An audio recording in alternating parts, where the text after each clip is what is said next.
The Scarlet Plague by Jack London. Chapter 1. The way led along upon what had once been the embankment of a railroad, but no train had run upon it for many years. The forest on either side swelled up the slopes of the embankment and crested across it in a green wave of trees and bushes. The trail was as narrow as a man's body and was no more than a wild animal runway. Occasionally, a piece of rusty iron, showing through the forest mold, advertised that the rail and the ties still remained. In one place, a 10-inch tree, bursting through at a connection, had lifted the end of a rail clearly into view. The tie had evidently followed the rail, held to it by the spike long enough for its bed to be filled with gravel and rotten leaves, so that now the crumbling, rotten timber thrust itself up at a curious slant. Old as the road was, it was manifest that it had been of the monorail type. An old man and a boy traveled along this runway. They moved slowly, for the old man was very old. A touch of palsy made his movements tremulous, and he leaned heavily upon his staff. A rude skullcap of goatskin protected his head from the sun. From beneath this fell a scant fringe of stained and dirty white hair. A visor, ingeniously made from a large leaf, shielded his eyes, and from under this he peered at the way of his feet on the trail. His beard, which should have been snow-white, but which showed the same weather wear and camp stain as his hair, fell nearly to his waist in a great tangled mass. About his chest and shoulders hung a single, mangy garment of goatskin. His arms and legs, withered and skinny, betokened extreme age, as well as did their sunburn and scars and scratches betoken long years of exposure to the elements. The boy, who led the way, checking the eagerness of his muscles to the slow progress of the elder, likewise wore a single garment, a ragged-edged piece of bearskin, with a hole in the middle through which he had thrust his head. He could not have been more than 12 years old. Tucked coquettishly over one ear was the freshly severed tail of a pig. In one hand he carried a medium-sized bow and an arrow. On his back was a quiverful of arrows. From a sheath hanging about his neck on a thong projected the battered handle of a hunting knife.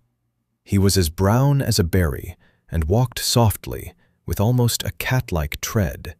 In marked contrast with his sunburned skin were his eyes, blue, deep blue, but keen and sharp as a pair of gimlets.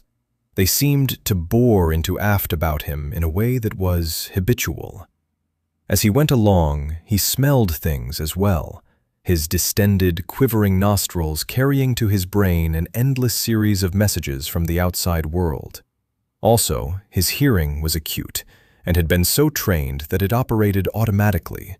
Without conscious effort, he heard all the slight sounds in the apparent quiet, heard and differentiated and classified these sounds, whether they were of the wind rustling the leaves, of the humming of bees and gnats, of the distant rumble of the sea that drifted to him only in lulls, or of the gopher just under his foot, shoving a pouchful of earth into the entrance of his hole. Suddenly, he became alertly tense. Sound, sight, and odor had given him a simultaneous warning. His hand went back to the old man, touching him, and the pair stood still. Ahead, at one side of the top of the embankment, arose a crackling sound, and the boy's gaze was fixed on the tops of the agitated bushes. Then a large bear, a grizzly, crashed into view, and likewise stopped abruptly at sight of the humans. He did not like them, and growled querulously. Slowly, the boy fitted the arrow to the bow, and slowly he pulled the bowstring taut, but he never removed his eyes from the bear. The old man peered from under his green leaf at the danger, and stood as quietly as the boy. For a few seconds, this mutual scrutinizing went on. Then, the bear betraying a growing irritability, the boy, with a movement of his head, indicated that the old man must step aside from the trail and go down the embankment. The boy followed, going backward, still holding the bow taut and ready. They waited till a crashing among the bushes from the opposite side of the embankment told them the bear had gone on. The boy grinned as he led back to the trail. "A big 'un, Grancer," he chuckled. The old man shook his head. "They get thicker every day," he complained in a thin, undependable falsetto. "Who'd have thought I'd live to see the time when a man would be afraid of his life on the way to the cliff house? When I was a boy, Edwin, men and women and little babies used to come out here from San Francisco by tens of thousands on a nice day. And there weren't any bears then. No, sir. They used to pay money to look at them in cages. They were that rare." "What is money, Grancer?" Before the old man could answer, the boy recollected and triumphantly shoved his hand into a pouch under his bearskin and pulled forth a battered and tarnished silver dollar. The old man's eyes glistened as he held the coin close to them. "I can't see," he muttered. "You look and see if you can make out the date, Edwin." The boy laughed. "You're a great Grancer," he cried delightedly, "always making believe them little marks mean something." The old man manifested an accustomed chagrin as he brought the coin back again close to his own eyes. 2012, he shrilled, and then fell to cackling grotesquely. That was the year Morgan V was appointed President of the United States by the Board of Magnates. It must have been one of the last coins minted, for the Scarlet death came in 2013. Lord, Lord, think of it. 60 years ago, and I am the only person alive today that lived in those times. Where did you find it, Edwin? The boy, who had been regarding him with the tolerant curiousness one accords to the prattlings of the feeble-minded, answered promptly, I got it off of Hoo-Hoo. He found it when we was herding goats down near San Jose last spring. Hoo-Hoo said it was money. Ain't you hungry, Grancer? The ancient caught his staff in a tighter grip and urged along the trail, his old eyes shining greedily. I hope Harelips found a crab, or two, he mumbled. They're good eating, crabs. Mighty good eating when you've no more teeth and you've got grandsons that love their old grandsire and make a point of catching crabs for him. When I was a boy... But Edwin, suddenly stopped by what he saw, was drawing the bowstring on a fitted arrow. He had paused on the brink of a crevasse in the embankment. An ancient culvert had here washed out, and the stream, no longer confined, had cut a passage through the fill. On the opposite side, the end of a rail projected and overhung. It showed rustily through the creeping vines which overran it. Beyond, crouching by a bush, a rabbit looked across at him in trembling hesitancy. Fully 50 feet was the distance, but the arrow flashed true, and the transfixed rabbit, crying out in sudden fright and hurt, struggled painfully away into the brush. The boy himself was a flash of brown skin and flying fur as he bounded down the steep wall of the gap and up the other side. His lean muscles were springs of steel that released into graceful and efficient action. 100 feet beyond, in a tangle of bushes, he overtook the wounded creature, knocked its head on a convenient tree trunk, and turned it over to Grancer to carry. Rabbit is good, very good, the ancient quavered, but when it comes to a toothsome delicacy, I prefer crab. When I was a boy... Why do you say so much that ain't got no sense? Edwin impatiently interrupted the other's threatened garrulousness. The boy did not exactly utter these words, but something that remotely resembled them and that was more guttural and explosive and economical of qualifying phrases. His speech showed distant kinship with that of the old man, and the latter's speech was approximately an English that had gone through a bath of corrupt usage.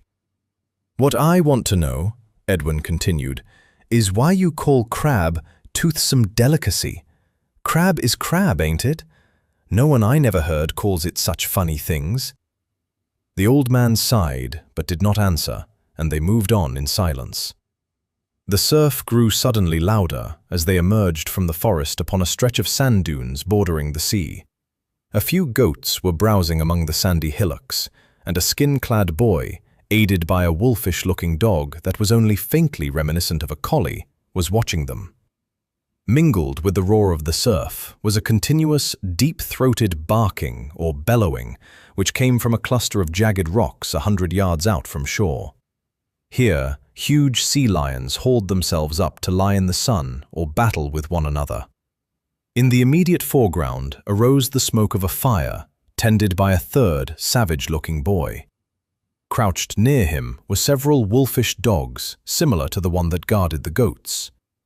The old man accelerated his pace, sniffing eagerly as he neared the fire. "Mussels," he muttered ecstatically. "Mussels! And ain't that a crab, hoo-hoo? Ain't that a crab? My, you boys are good to your old grandsire." Hoo-hoo, who was apparently of the same age as Edwin, grinned. "All you want, grandsir? I got 4. The old man's palsied eagerness was pitiful. Sitting down in the sand as quickly as his stiff limbs would let him, he poked a large rock mussel from out of the coals. The heat had forced its shells apart, and the meat, salmon-colored, was thoroughly cooked. Between thumb and forefinger, in trembling haste, he caught the morsel and carried it to his mouth. But it was too hot, and the next moment was violently ejected. The old man spluttered with the pain, and tears ran out of his eyes and down his cheeks. The boys were true savages, possessing only the cruel humor of the savage. To them, the incident was excruciatingly funny, and they burst into loud laughter. Hoo-hoo danced up and down, while Edwin rolled gleefully on the ground. The boy with the goats came running to join in the fun. "Set him to cool, Edwin, set him to cool," the old man besought in the midst of his grief, making no attempt to wipe away the tears that still flowed from his eyes. "And cool a crab, Edwin, too. You know your grandsire likes crabs." From the coals arose a great sizzling, which proceeded from the many mussels bursting open their shells and exuding their moisture. They were large shellfish, running from 3 to 6 inches in length. The boys raked them out with sticks and placed them on a large piece of driftwood to cool. "When I was a boy, we did not laugh at our elders. We respected them." The boys took no notice, and Grandsir continued to babble an incoherent flow of complaint and censure. But this time he was more careful and did not burn his mouth. All began to eat, using nothing but their hands and making loud mouth noises and lip smackings. The third boy, who was called Harelip, slyly deposited a pinch of sand on a mussel the ancient was carrying to his mouth, and when the grit of it bit into the old fellow's mucous membrane and gums, the laughter was again uproarious. He was unaware that a joke had been played on him, and spluttered and spat until Edwin, relenting, gave him a gourd of fresh water with which to wash out his mouth. "Where's them crabs, hoo-hoo?" Edwin demanded. "Grandsir's set upon having a snack." Again, Grandsir's eyes burned with greediness as a large crab was handed to him. It was a shell with legs and all complete, but the meat had long since departed. With shaky fingers and babblings of anticipation, the old man broke off a leg and found it filled with emptiness. "The crabs, hoo-hoo?" he wailed. "The crabs? I was fooling, Grandsir. They ain't no crabs. I never found one." The boys were overwhelmed with delight at sight of the tears of senile disappointment that dribbled down the old man's cheeks. Then, unnoticed, Hoo-hoo replaced the empty shell with a fresh-cooked crab. Already dismembered, from the cracked legs the white meat sent forth a small cloud of savory steam. This attracted the old man's nostrils, and he looked down in amazement. The change of his mood to one of joy was immediate. He snuffled and muttered and mumbled, making almost a croon of delight as he began to eat. Of this the boys took little notice, for it was an accustomed spectacle. Nor did they notice his occasional exclamations and utterances of phrases which meant nothing to them, as, for instance, when he smacked his lips and champed his gums while muttering, "Mayonnaise! Just think, mayonnaise! And it's 60 years since the last was ever made. 2 generations and never a smell of it. Why, in those days it was served in every restaurant with crab. When he could eat no more, the old man sighed, wiped his hands on his naked legs, and gazed out over the sea. With the content of a full stomach, he waxed reminiscent. To think of it, I've seen this beach alive with men, women, and children on a pleasant Sunday. And there weren't any bears to eat them up either. And right up there on the cliff was a big restaurant where you could get anything you wanted to eat. 4 million people lived in San Francisco then, and now in the whole city and county there aren't 40 all told. And out there on the sea were ships and ships always to be seen, going in for the Golden Gate or coming out, and airships in the air, dirigibles and flying machines. They could travel 200 miles an hour. The mail contracts with the New York and San Francisco Limited demanded that for the minimum. There was a chap, a Frenchman, I forget his name, who succeeded in making 300, but the thing was risky, too risky for conservative persons. But he was on the right clue, and he would have managed it if it hadn't been for the Great Plague. When I was a boy, there were men alive who remembered the coming of the first aeroplanes, and now I have lived to see the last of them, and that 60 years ago. The old man babbled on, unheeded by the boys, who were long accustomed to his garrulousness, and whose vocabularies, besides, lacked the greater portion of the words he used. It was noticeable that in these rambling soliloquies, his English seemed to recrudesce into better construction and phraseology. But when he talked directly with the boys, it lapsed, largely, into their own uncouth and simpler forms. But there weren't many crabs in those days, the old man wandered on. They were fished out, and they were great delicacies. The open season was only a month long, too, and now crabs are accessible the whole year around. Think of it, catching all the crabs you want, any time you want, in the surf of the Cliff House beach. A sudden commotion among the goats brought the boys to their feet.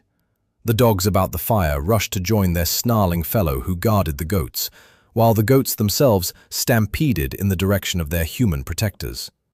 A half-dozen forms, lean and grey, glided about on the sand hillocks and faced the bristling dogs. Edwin arched an arrow that fell short, but Harelip, with a sling such as David carried into battle against Goliath, hurled a stone through the air that whistled from the speed of its flight. It fell squarely among the wolves and caused them to slink away toward the dark depths of the eucalyptus forest.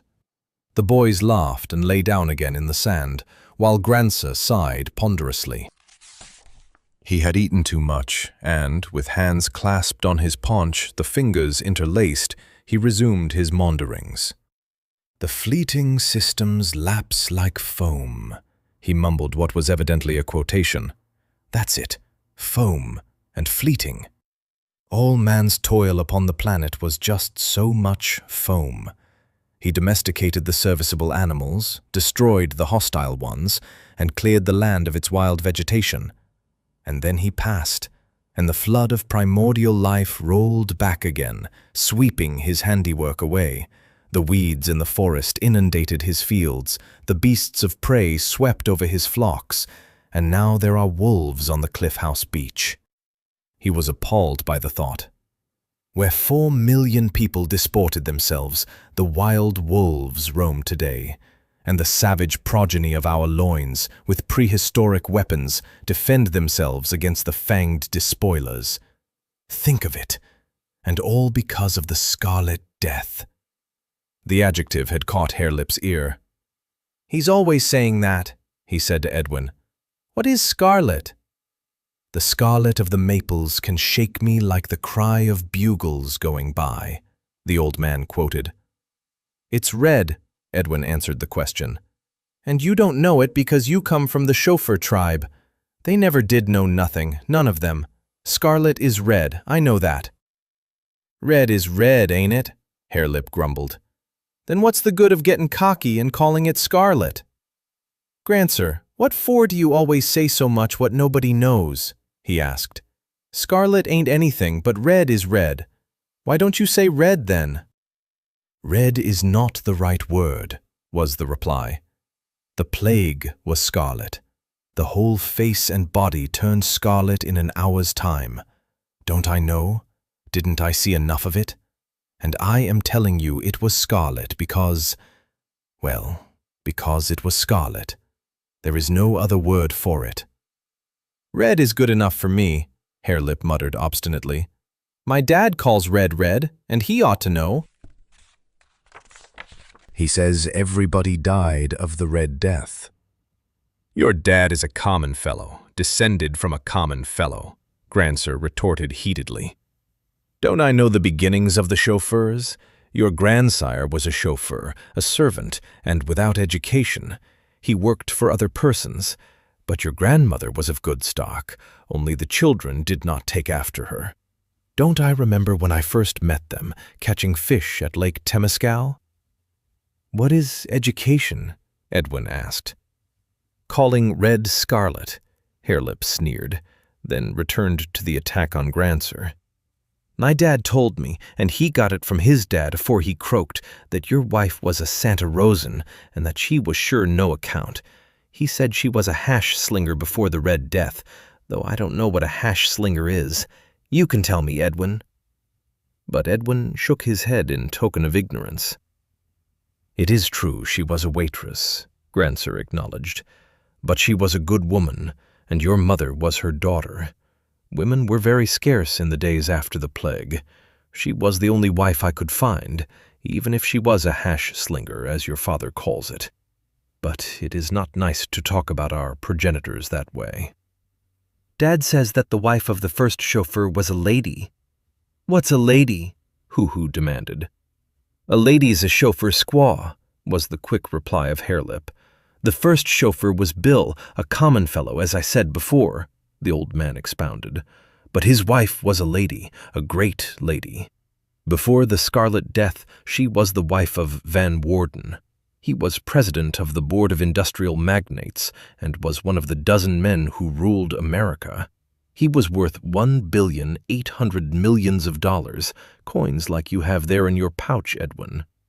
And then came the Scarlet Death, and his wife became the wife of Bill, the first chauffeur.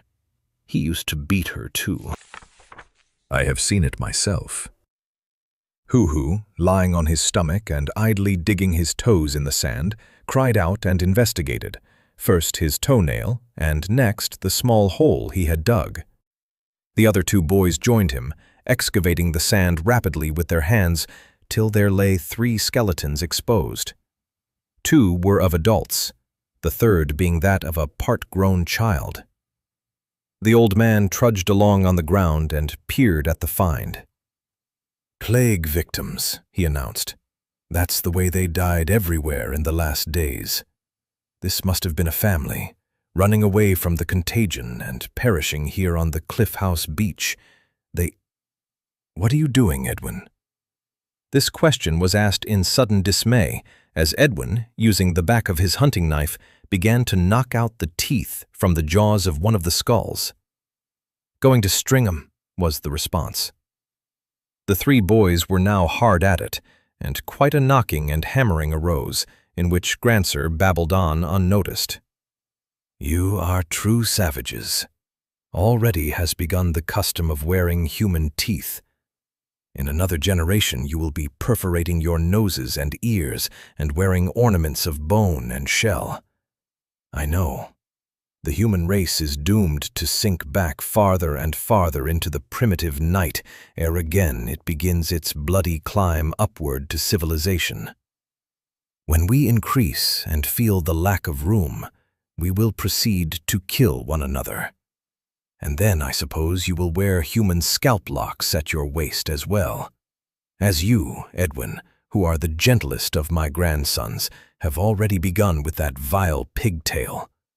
Throw it away, Edwin boy. Throw it away. What a gabble the old geezer makes, Harelip remarked, when, the teeth all extracted, they began an attempt at equal division. They were very quick and abrupt in their actions, and their speech, in moments of hot discussion over the allotment of the choicer teeth, was truly a gabble. They spoke in monosyllables and short, jerky sentences that was more a gibberish than a language. And yet, through it, ran hints of grammatical construction and appeared vestiges of the conjugation of some superior culture. Even the speech of Grancer was so corrupt that were it put down literally, it would be almost so much nonsense to the reader. This, however, was when he talked with the boys. When he got into the full swing of babbling to himself, it slowly purged itself into pure English. The sentences grew longer and were enunciated with a rhythm and ease that was reminiscent of the lecture platform. "Tell us about the Red Death, Grancer," Harelip demanded when the teeth affair had been satisfactorily concluded. "The Scarlet Death," Edwin corrected. "And don't work all that funny lingo on us," Harelip went on. "Talk sensible, Grancer, like a Santa Rosan ought to talk. Other Santa Rosans don't talk like you." Chapter 2. The old man showed pleasure in being thus called upon. He cleared his throat and began. 20 or 30 years ago, my story was in great demand. But in these days, nobody seems interested." "There you go," Harelip cried hotly. "Cut out the funny stuff and talk sensible. What's interested? You talk like a baby that don't know how." "Let him alone," Edwin urged, "or he'll get mad and won't talk at all. Skip the funny places. We'll catch on to some of what he tells us." "Let her go, Grancer," Hoo-Hoo encouraged, for the old man was already maundering about the disrespect for elders and the reversion to cruelty of all humans that fell from high culture to primitive conditions. The tale began. There were very many people in the world in those days. San Francisco alone held 4 millions. "What is millions?" Edwin interrupted. Grancer looked at him kindly. "I know you cannot count beyond 10, so I will tell you. Hold up your 2 hands. On both of them, you have altogether 10 fingers and thumbs. Very well. I now take this grain of sand. You hold it, Hoo-Hoo." He dropped the grain of sand into the lad's palm and went on. "Now that grain of sand stands for the 10 fingers of Edwin. I add another grain. That's 10 more fingers. And I add another, and another, and another, until I have added as many grains as Edwin has fingers and thumbs. That makes what I call 100. Remember that word, 100. Now I put this pebble in Harelip's hand. It stands for 10 grains of sand, or 10 tens of fingers, or 100 fingers. I put in 10 pebbles. They stand for 1,000 fingers.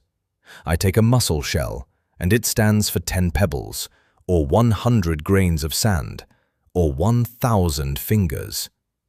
And so on, laboriously, and with much reiteration, he strove to build up in their minds a crude conception of numbers.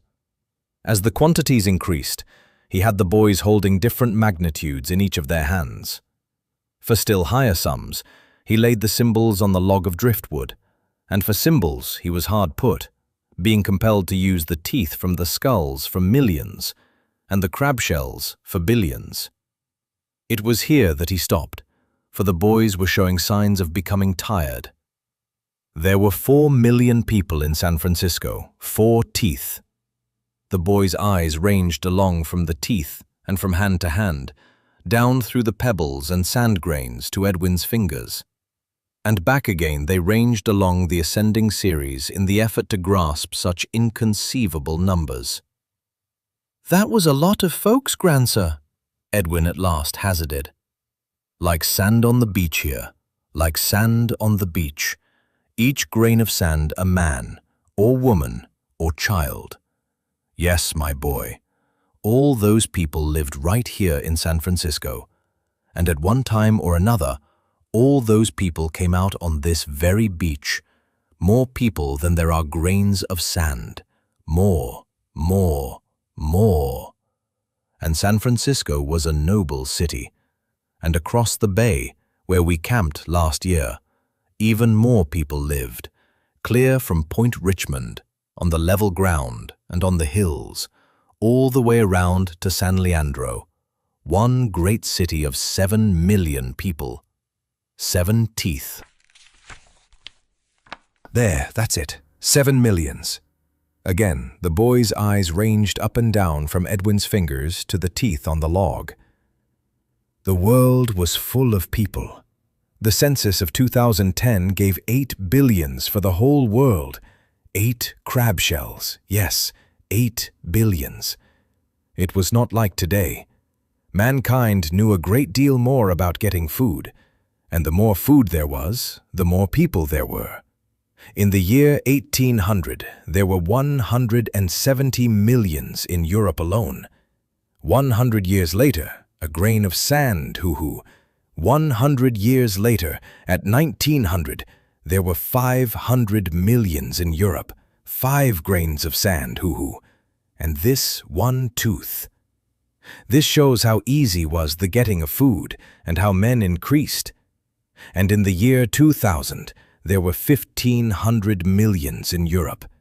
And it was the same all over the rest of the world. 8 crab shells there, yes.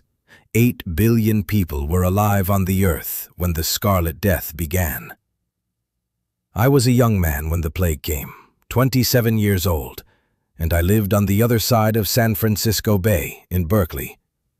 You remember those great stone houses, Edwin, when we came down the hills from Contra Costa? That was where I lived, in those stone houses. I was a professor of English literature. Much of this was over the heads of the boys, but they strove to comprehend dimly this tale of the past. "What was them stone houses for?" Harelip queried. "You remember when your dad taught you to swim?" The boy nodded. "Well, in the University of California, that is the name we had for the houses.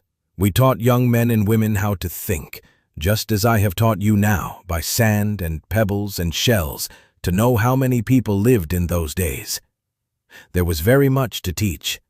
The young men and women we taught were called students. We had large rooms in which we taught. I talked to them, 40 or 50 at a time, just as I am talking to you now.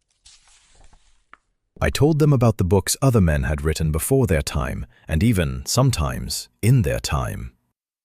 "Was that all you did? Just talk, talk, talk?" Hoo-hoo demanded. "Who hunted your meat for you, and milked the goats, and caught the fish?" A sensible question, Hoo-hoo, a sensible question. As I have told you, in those days, food getting was easy. We were very wise. A few men got the food from many men. The other men did other things. As you say, I talked. I talked all the time, and for this, food was given me.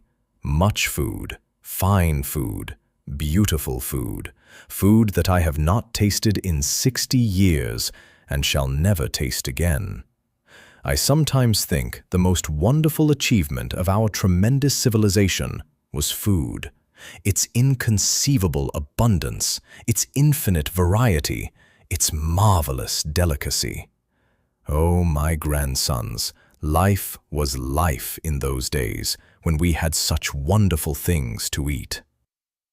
This was beyond the boys, and they let it slip by, words and thoughts, as a mere senile wandering in the narrative.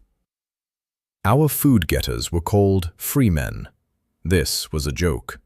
We of the ruling classes owned all the land, all the machines, everything.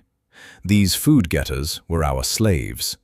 We took almost all the food they got and left them a little so that they might eat and work and get us more food. "I'd have gone into the forest and got food for myself," Harelip announced. "And if any man tried to take it away from me, I'd have killed him." The old man laughed. "Did I not tell you that we of the ruling class owned all the land, all the forest, everything? Any food-getter who would not get food for us, him we punished or compelled to starve to death. And very few did that. They preferred to get food for us, and make clothes for us, and prepare and administer to us 1,000, a mussel shell hoo-hoo, 1,000 satisfactions and delights. And I was Professor Smith in those days, Professor James Howard Smith. And my lecture courses were very popular. That is, very many of the young men and women liked to hear me talk about the books other men had written. And I was very happy, and I had beautiful things to eat, and my hands were soft because I did no work with them, and my body was clean all over and dressed in the softest garments. He surveyed his mangy goatskin with disgust. We did not wear such things in those days. Even the slaves had better garments. And we were most clean. We washed our faces and hands often every day. You boys never wash unless you fall into the water or go swimming. Neither do you, Granzer, Hoo-Hoo retorted. I know. I am a filthy old man, but times have changed. Nobody washes these days. There are no conveniences. It is 60 years since I have seen a piece of soap. You do not know what soap is, and I shall not tell you, for I am telling the story of the Scarlet Death. You know what sickness is. We called it a disease. Very many of the diseases came from what we called germs. Remember that word, germs. A germ is a very small thing. It is like a wood tick, such as you find on the dogs in the spring of the year when they run in the forest. Only the germ is very small. It is so small that you cannot see it. Hoo-Hoo began to laugh. You're a queer un, Granzer, talking about things you can't see. If you can't see 'em, how do you know they are? That's what I want to know. How do you know anything you can't see? A good question. A very good question, Hoo-Hoo. But we did see some of them. We had what we called microscopes and ultramicroscopes, and we put them to our eyes and looked through them, so that we saw things larger than they really were, and many things we could not see without the microscopes at all. Our best ultramicroscopes could make a germ look 40,000 times larger. A mussel shell is 1,000 fingers like Edwin's. Take 40 mussel shells, and by as many times larger was the germ when we looked at it through a microscope. And after that we had other ways, by using what we called moving pictures, of making the 40,000 times germ many thousand times larger still. And thus we saw all these things which our eyes of themselves could not see. Take a grain of sand, break it into 10 pieces. Take one piece and break it into 10. Break one of those pieces into 10, and one of those into 10, and one of those into 10, and one of those into 10, and do it all day, and maybe, by sunset, you will have a piece as small as one of the germs. The boys were openly incredulous. Harelip sniffed and sneered, and Hoo-Hoo snickered, until Edwin nudged them to be silent. The wood tick sucks the blood of the dog, but the germ, being so very small, goes right into the blood of the body, and there it has many children. In those days there would be as many as 1 billion. A crab shell, please. As many as that crab shell in one man's body. We called germs microorganisms. When a few million or 1 billion of them were in a man, in all the blood of a man, he was sick. These germs were a disease. There were many different kinds of them, more different kinds than there are grains of sand on this beach. We knew only a few of the kinds. The micro-organic world was an invisible world, a world we could not see, and we knew very little about it. Yet we did know something. There was the bacillus anthracis, there was the micrococcus, there was the bacterium termo and the bacterium lactis. That's what turns the goat milk sour even to this day, Harelip. And there was schizomycetes without end. And there were many others. Here the old man launched into a disquisition on germs and their natures, using words and phrases of such extraordinary length and meaninglessness that the boys grinned at one another and looked out over the deserted ocean till they forgot the old man was babbling on. But the Scarlet Death, Granzer, Edwin at last suggested. Granzer recollected himself, and with a start tore himself away from the rostrum of the lecture hall, where, to another world audience, he had been expounding the latest theory, 60 years gone, of germs and germ diseases. Yes, Edwin, I had forgotten. Sometimes the memory of the past is very strong upon me, and I forget that I am a dirty old man, clad in goatskin, wandering with my savage grandsons who are goatherds in the primeval wilderness. The fleeting systems lapse like foam, and so lapsed our glorious, colossal civilization. I am Grancer, a tired old man. I belong to the tribe of Santa Rosans. I married into that tribe. My sons and daughters married into the chauffeurs, the Sacramentos, and the Palo Altos. You, Hairlip, are of the chauffeurs. You, Edwin, are of the Sacramentos. And you, Hoo-Hoo, are of the Palo Altos. Your tribe takes its name from a town that was near the seat of another great institution of learning. It was called Stanford University. Yes, I remember now. It is perfectly clear. I was telling you of the Scarlet Death. Where was I in my story? You was tellin' about germs, the things you can't see but which make men sick, Edwin prompted. Yes, that's where I was. A man did not notice at first when only a few of these germs got into his body, but each germ broke in half and became 2 germs, and they kept doing this very rapidly, so that in a short time there were many millions of them in the body. Then the man was sick.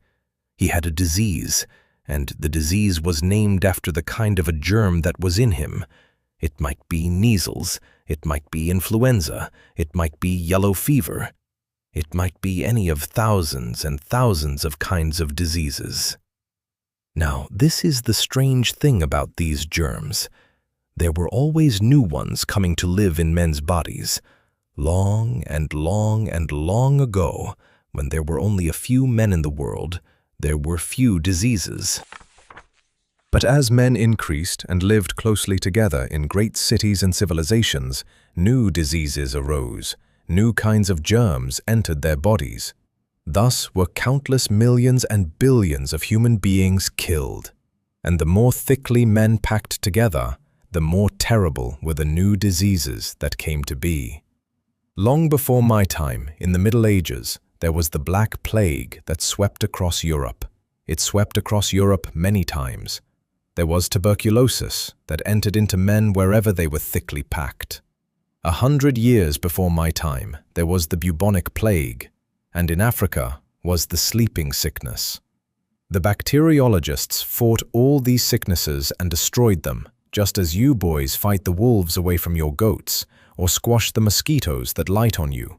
The bacteriologists— But, Granza, what is what you call it? Edwin interrupted. You, Edwin, are a goat herd. Your task is to watch the goats. You know a great deal about goats. A bacteriologist watches germs. That's his task, and he knows a great deal about them. So, as I was saying, the bacteriologists fought with the germs and destroyed them.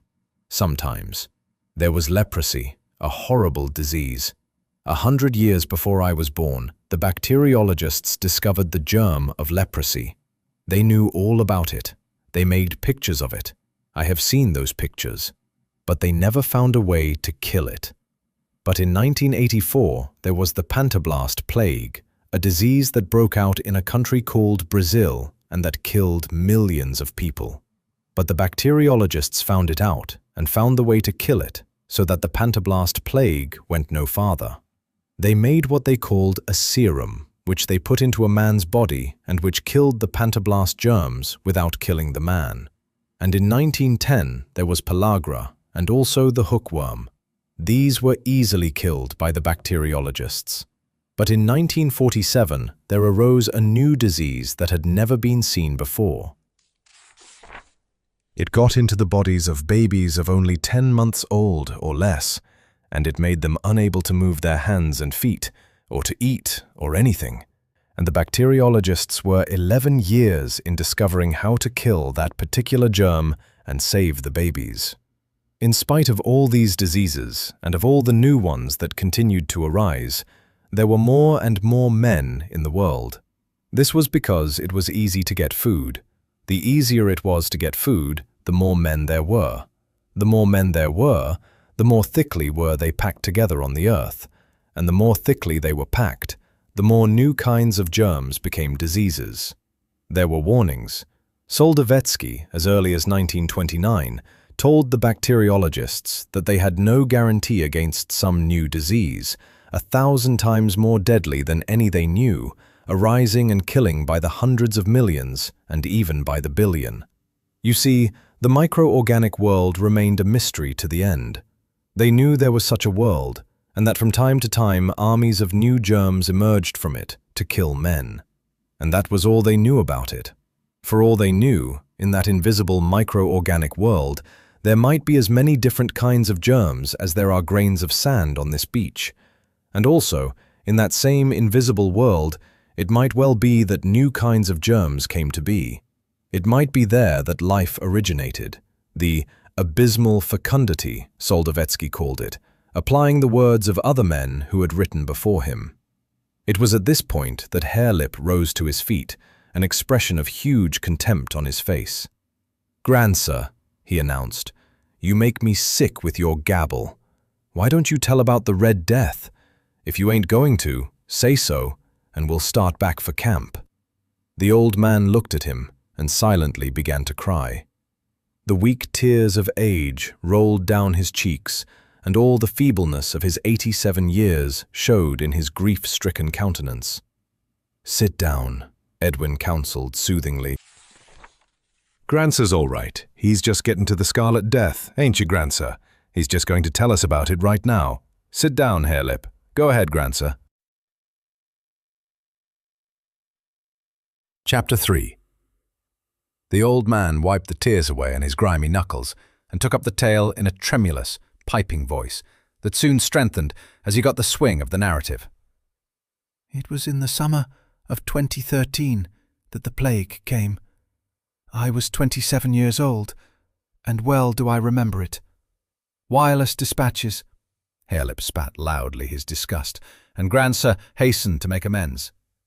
We talked through the air in those days, thousands and thousands of miles, and the word came of a strange disease that had broken out in New York.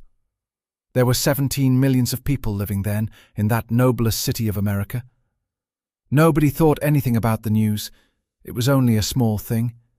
There had been only a few deaths. It seemed, though, that they had died very quickly, and that one of the first signs of the disease was the turning red of the face and all the body.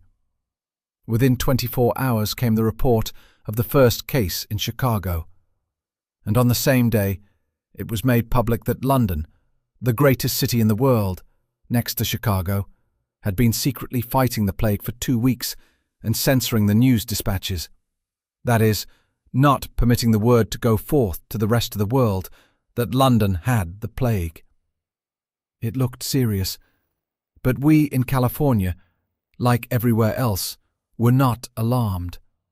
We were sure that the bacteriologists would find a way to overcome this new germ, just as they had overcome other germs in the past.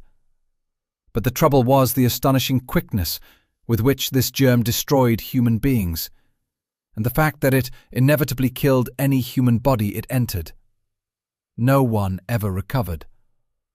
There was the old Asiatic cholera, when you might eat dinner with a well man in the evening, and the next morning, if you got up early enough, you would see him being hauled by your window in the death cart. But this new plague was quicker than that, much quicker.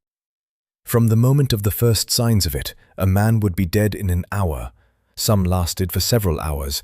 Many died within 10 or 15 minutes of the appearance of the first signs. The heart began to beat faster, and the heat of the body to increase.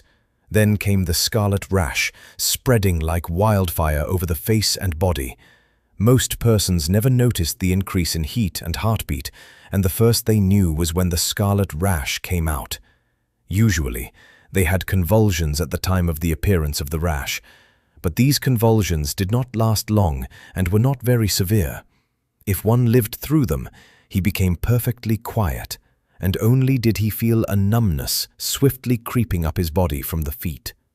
The heels became numb first, then the legs and hips, and when the numbness reached as high as his heart, he died. They did not rave or sleep. Their minds always remained cool and calm up to the moment their heart numbed and stopped. And another strange thing was the rapidity of decomposition. No sooner was a person dead than the body seemed to fall to pieces, to fly apart, to melt away even as you looked at it. That was one of the reasons the plague spread so rapidly. All the billions of germs in a corpse were so immediately released. And it was because of all this that the bacteriologists had so little chance in fighting the germs. They were killed in their laboratories even as they studied the germ of the Scarlet Death. They were heroes. As fast as they perished, others stepped forth and took their places. It was in London that they first isolated it. The news was telegraphed everywhere.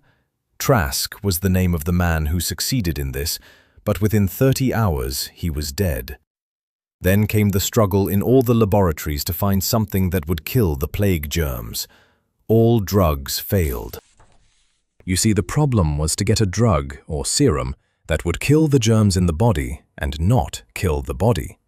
They tried to fight it with other germs, to put into the body of a sick man germs that were the enemies of the plague germs. "And you can't see these germ things, Grandsir," Harelip objected.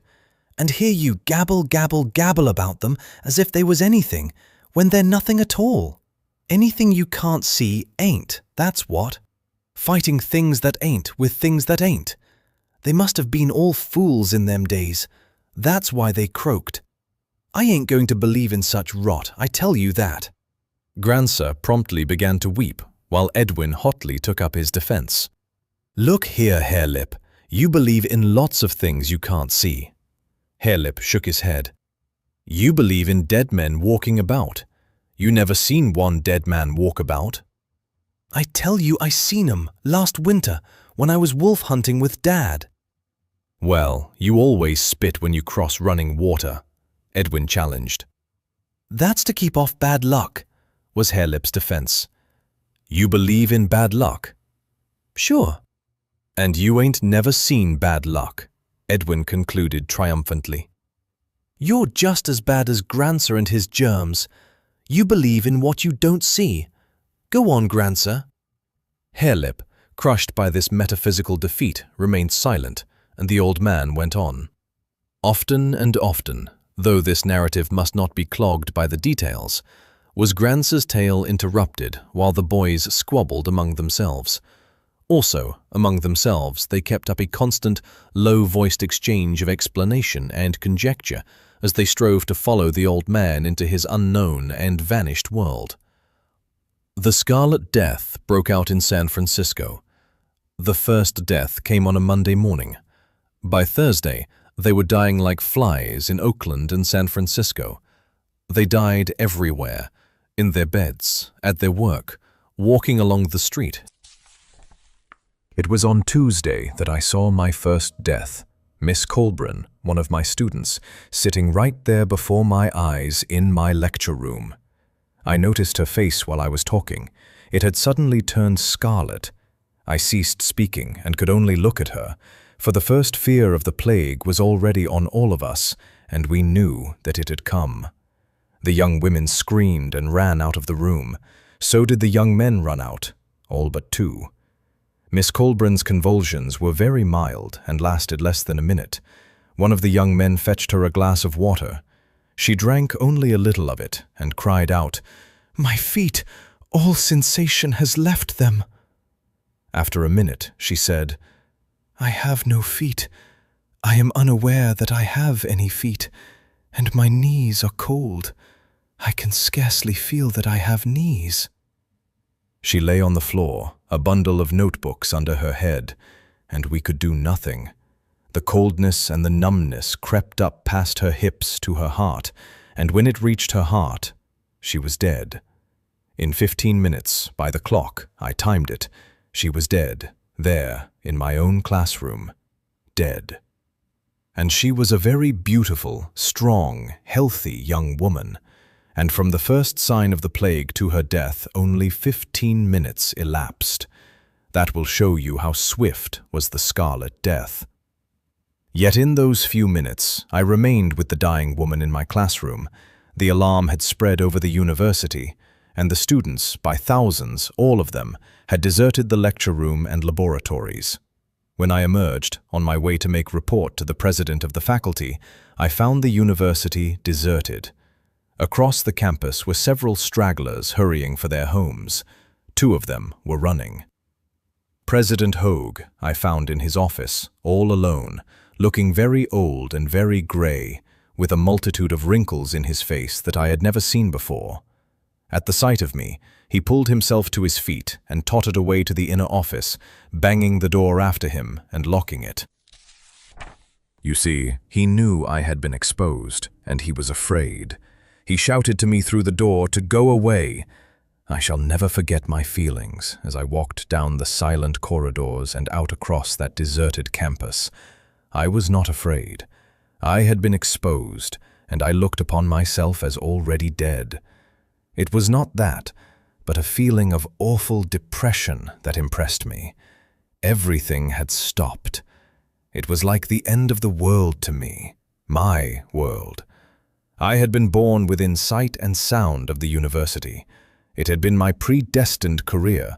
My father had been a professor there before me, and his father before him. For a century and a half had this university, like a splendid machine, been running steadily on. And now, in an instant, it had stopped. It was like seeing the sacred flame die down on some thrice sacred altar. I was shocked, unutterably shocked.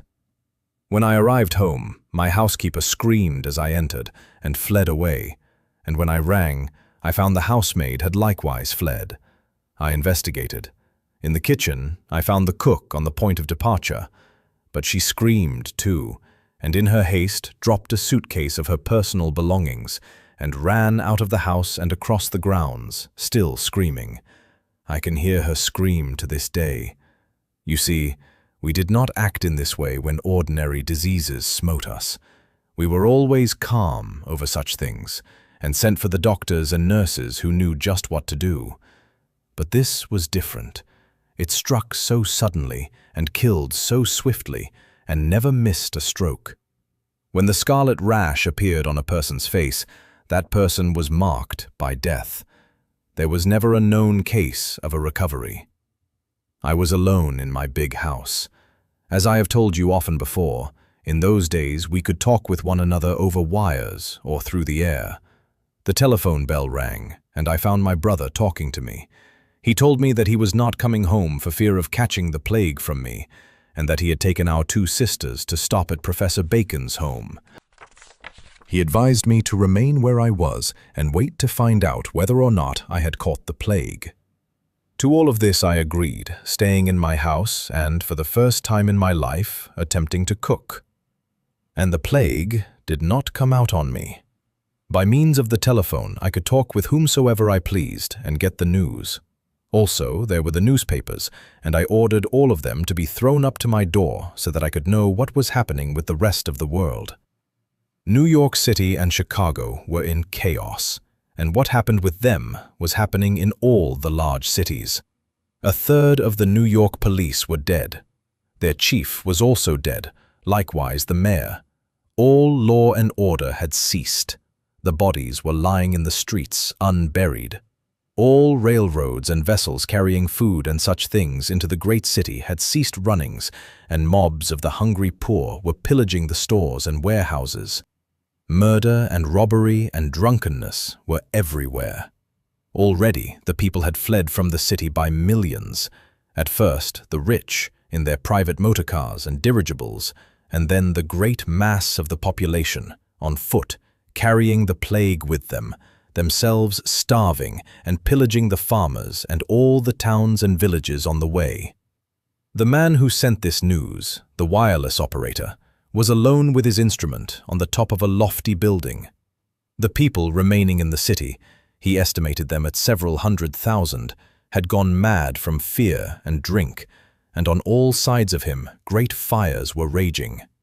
He was a hero, that man who stayed by his post, an obscure newspaper man, most likely. For 24 hours, he said, No transatlantic airships had arrived, and no more messages were coming from England. He did state, though, that a message from Berlin, that's in Germany, announced that Hofmeier, a bacteriologist of the Metchnikoff school, had discovered the serum for the plague. That was the last word, to this day, that we of America ever received from Europe. If Hofmeier discovered the serum, it was too late, or otherwise, long ere this, explorers from Europe would have come looking for us. We can only conclude that what happened in America happened in Europe, and that, at the best, some several score may have survived the Scarlet Death on that whole continent. For one day longer, the dispatches continued to come from New York. Then they too ceased. The man who had sent them, perched in his lofty building, had either died of the plague or been consumed in the great conflagrations he had described as raging around him. And what had occurred in New York had been duplicated in all the other cities. It was the same in San Francisco and Oakland and Berkeley. By Thursday, the people were dying so rapidly that their corpses could not be handled, and dead bodies lay everywhere. Thursday night, the panic outrush for the country began. Imagine, my grandsons, people, thicker than the salmon run you have seen on the Sacramento River, pouring out of the cities by millions, madly over the country, in vain attempt to escape the ubiquitous death. You see, they carried the germs with them. Even the airships of the rich, fleeing for mountain and desert fastnesses, carried the germs. Hundreds of these airships escaped to Hawaii, and not only did they bring the plague with them, but they found the plague already there before them. This we learned by the dispatches, until all order in San Francisco vanished, and there were no operators left at their posts to receive or send. It was amazing, astounding, this loss of communication with the world. It was exactly as if the world had ceased, been blotted out. For 60 years, that world has no longer existed for me. I know there must be such places as New York, Europe, Asia, and Africa, but not one word has been heard of them, not in 60 years. With the coming of the Scarlet Death, the world fell apart, absolutely, irretrievably. 10,000 years of culture and civilization passed in the twinkling of an eye, lapsed like foam. I was telling about the airships of the rich. They carried the plague with them, and no matter where they fled, they died. I never encountered but one survivor of any of them, Mungerson. He was afterwards a Santa Rosan, and he married my eldest daughter. He came into the tribe 8 years after the plague. He was then 19 years old, and he was compelled to wait 12 years more before he could marry. You see, there were no unmarried women, and some of the older daughters of the Santa Rosans were already bespoken, so he was forced to wait until my Mary had grown to 16 years. It was his son, Gimpleg, who was killed last year by the mountain lion. Mungerson was 11 years old at the time of the plague. His father was one of the industrial magnates, a very wealthy, powerful man. It was on his airship, the Condor, that they were fleeing, with all the family, for the wilds of British Columbia, which is far to the north of here. But there was some accident, and they were wrecked near Mount Shasta. You have heard of that mountain. It is far to the north. The plague broke out amongst them, and this boy of 11 was the only survivor. For 8 years he was alone, wandering over a deserted land and looking vainly for his own kind. And at last, traveling south, he picked up with us, the Santa Rosans. But I am ahead of my story. When the great exodus from the cities around San Francisco Bay began, and while the telephones were still working, I talked with my brother. I told him this flight from the cities was insanity, that there were no symptoms of the plague in me, and that the thing for us to do was to isolate ourselves and our relatives in some safe place. We decided on the chemistry building at the university, and we planned to lay in a supply of provisions, and by force of arms to prevent any other persons from forcing their presence upon us after we had retired to our refuge. All this being arranged, my brother begged me to stay in my own house for at least 24 hours more, on the chance of the plague developing in me. To this I agreed, and he promised to come for me next day. We talked on over the details of the provisioning and the defending of the chemistry building until the telephone died. It died in the midst of our conversation. That evening, there were no electric lights, and I was alone in my house in the darkness. No more newspapers were being printed, so I had no knowledge of what was taking place outside. I heard sounds of rioting and of pistol shots, and from my windows I could see the glare of the sky of some conflagration in the direction of Oakland. It was a night of terror. I did not sleep a wink. A man, why and how I do not know, was killed on the sidewalk in front of the house. I heard the rapid reports of an automatic pistol, and a few minutes later the wounded wretch crawled up to my door, moaning and crying out for help. Arming myself with 2 automatics, I went to him. By the light of a match, I ascertained that while he was dying of the bullet wounds, at the same time the plague was on him. I fled indoors, whence I heard him moan and cry out for half an hour longer. In the morning, my brother came to me. I had gathered into a handbag what things of value I purposed taking, but when I saw his face, I knew that he would never accompany me to the chemistry building. The plague was on him. He intended shaking my hand, but I went back hurriedly before him. "Look at yourself in the mirror," I commanded. He did so, and at sight of his scarlet face, the color deepening as he looked at it, he sank down nervelessly in a chair. "My God," he said, "I've got it. Don't come near me. I am a dead man." Then the convulsions seized him. He was 2 hours in dying, and he was conscious to the last, complaining about the coldness and loss of sensation in his feet, his calves, his thighs, until at last it was his heart, and he was dead. That was the way the Scarlet Death slew. I caught up my handbag and fled. The sights in the streets were terrible. One stumbled on bodies everywhere. Some were not yet dead. And even as you looked, you saw men sink down with the death fastened upon them. There were numerous fires burning in Berkeley, while Oakland and San Francisco were apparently being swept by vast conflagrations. The smoke of the burning filled the heavens, so that the midday was as a gloomy twilight, and in the shifts of wind, sometimes the sun shone through dimly, a dull red orb. Truly, my grandsons, it was like the last days of the end of the world. There were numerous stalled motor cars, showing that the gasoline and the engine supplies of the garages had given out. I remember one such car. A man and a woman lay back dead in the seats, and on the pavement near it were 2 more women and a child. Strange and terrible sights there were on every hand. People slipped by silently, furtively, like ghosts, white-faced women carrying infants in their arms, fathers leading children by the hand, singly and in couples and in families, all fleeing out of the city of death. Some carried supplies of food, others blankets and valuables, and there were many who carried nothing. There was a grocery store, a place where food was sold. The man to whom it belonged, I knew him well, a quiet, sober, but stupid and obstinate fellow, was defending it. The windows and doors had been broken in, but he, inside, hiding behind a counter, was discharging his pistol at a number of men on the sidewalk who were breaking in. In the entrance were several bodies, of men, I decided, whom he had killed earlier in the day. Even as I looked on from a distance, I saw one of the robbers break the windows of the adjoining store, a place where shoes were sold, and deliberately set fire to it. I did not go to the grocery man's assistance. The time for such acts had already passed. Civilization was crumbling, and it was each for himself.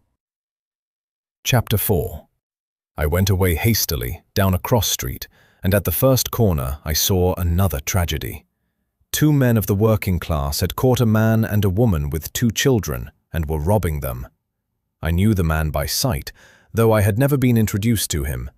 He was a poet whose verses I had long admired, yet I did not go to his help, for at the moment I came upon the scene there was a pistol shot, and I saw him sinking to the ground.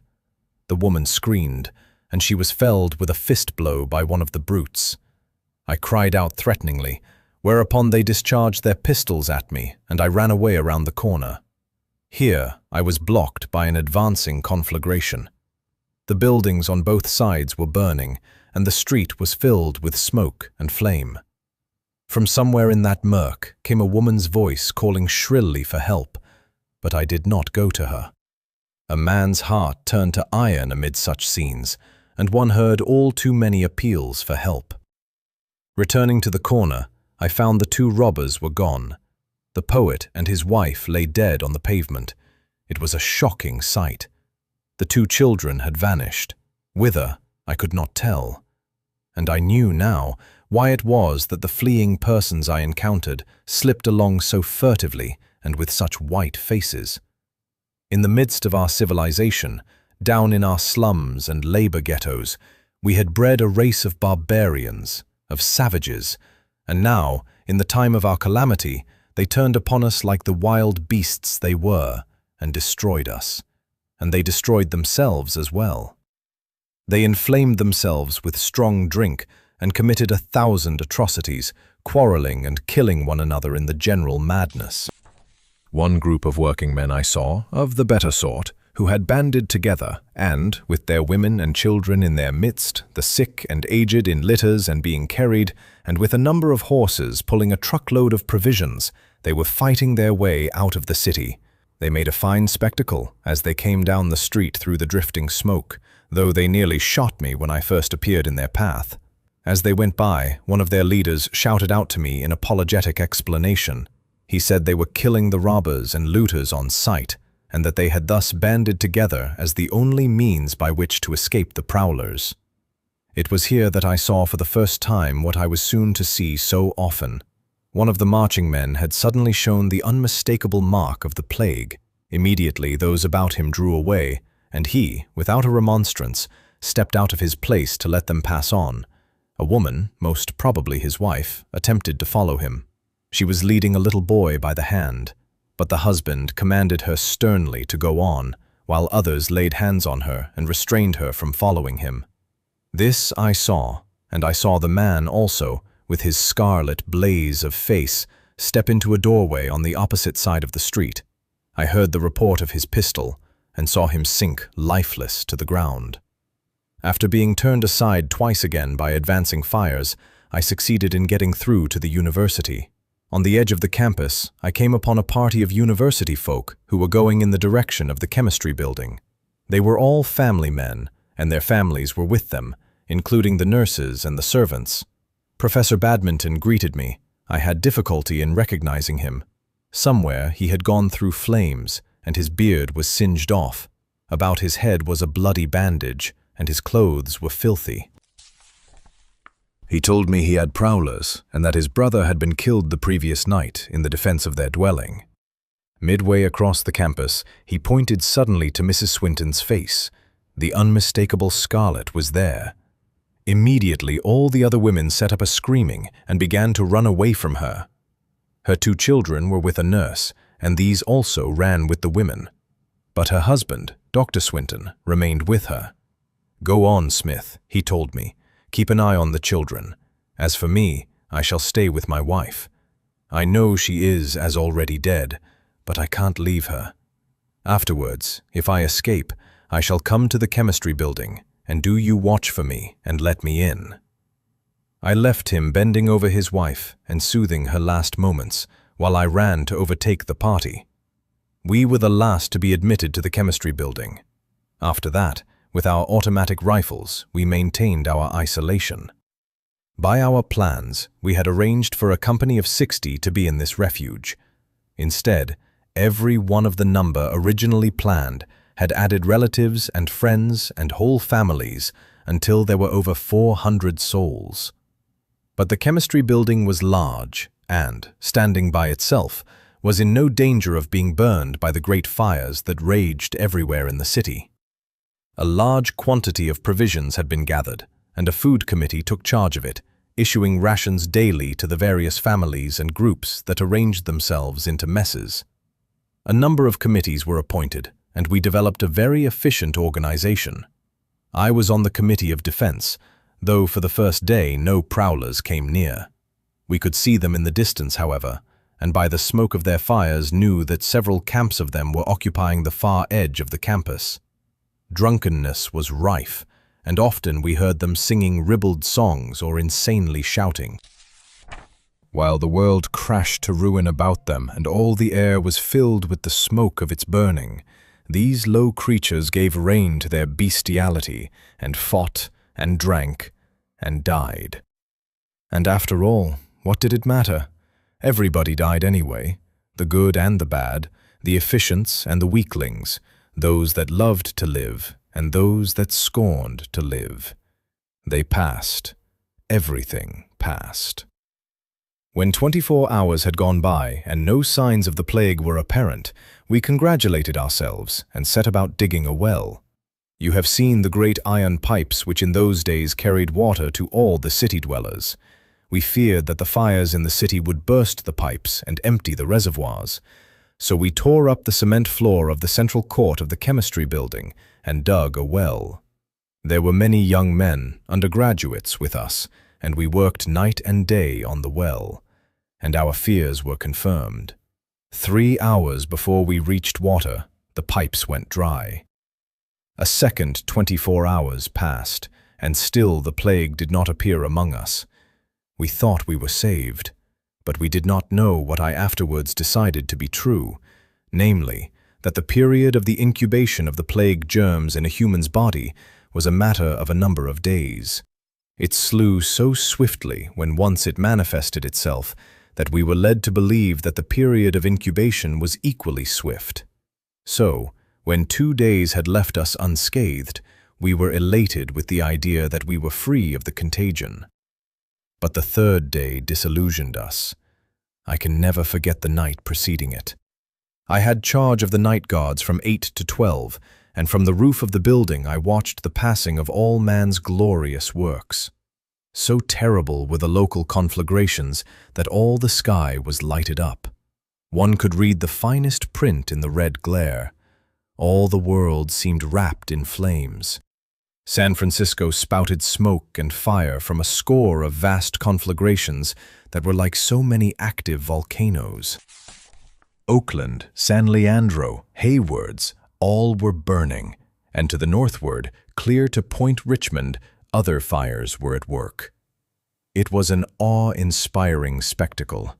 Civilization, my grandsons, civilization was passing in a sheet of flame and a breath of death. At 10 o'clock that night, the great powder magazines at Point Pinole exploded in rapid succession.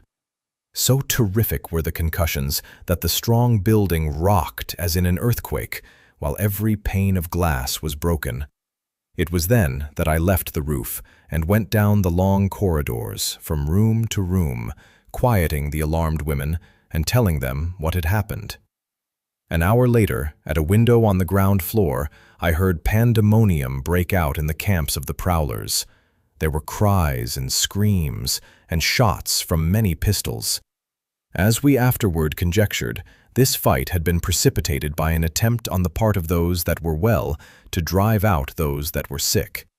At any rate, a number of the plague-stricken prowlers escaped across the campus and drifted against our doors. We warned them back, but they cursed us and discharged a fusillade from their pistols. Professor Merriweather, at one of the windows, was instantly killed, the bullet striking him squarely between the eyes. We opened fire in turn, and all the prowlers fled away, with the exception of 3. One was a woman. The plague was on them, and they were reckless. Like foul fiends, there in the red glare from the skies, with faces blazing, they continued to curse us and fire at us. One of the men I shot with my own hand. After that, the other man and the woman, still cursing us, lay down under our windows, where we were compelled to watch them die of the plague. The situation was critical. The explosions of the powder magazines had broken all the windows of the chemistry building, so that we were exposed to the germs from the corpses. The sanitary committee was called upon to act, and it responded nobly. 2 men were required to go out and remove the corpses, and this meant the probable sacrifice of their own lives, for, having performed the task, they were not to be permitted to re-enter the building. One of the professors, who was a bachelor, and one of the undergraduates volunteered. They bade goodbye to us and went forth. They were heroes. They gave up their lives that 400 others might live. After they had performed their work, they stood for a moment, at a distance, looking at us wistfully. Then they waved their hands in farewell and went away slowly across the campus toward the burning city. And yet it was all useless. The next morning, the first one of us was smitten with the plague, a little nurse girl in the family of Professor Stout. It was no time for weak-kneed, sentimental policies. On the chance that she might be the only one, we thrust her forth from the building and commanded her to be gone. She went away slowly across the campus, wringing her hands and crying pitifully. We felt like brutes, but what were we to do? There were 400 of us, and individuals had to be sacrificed.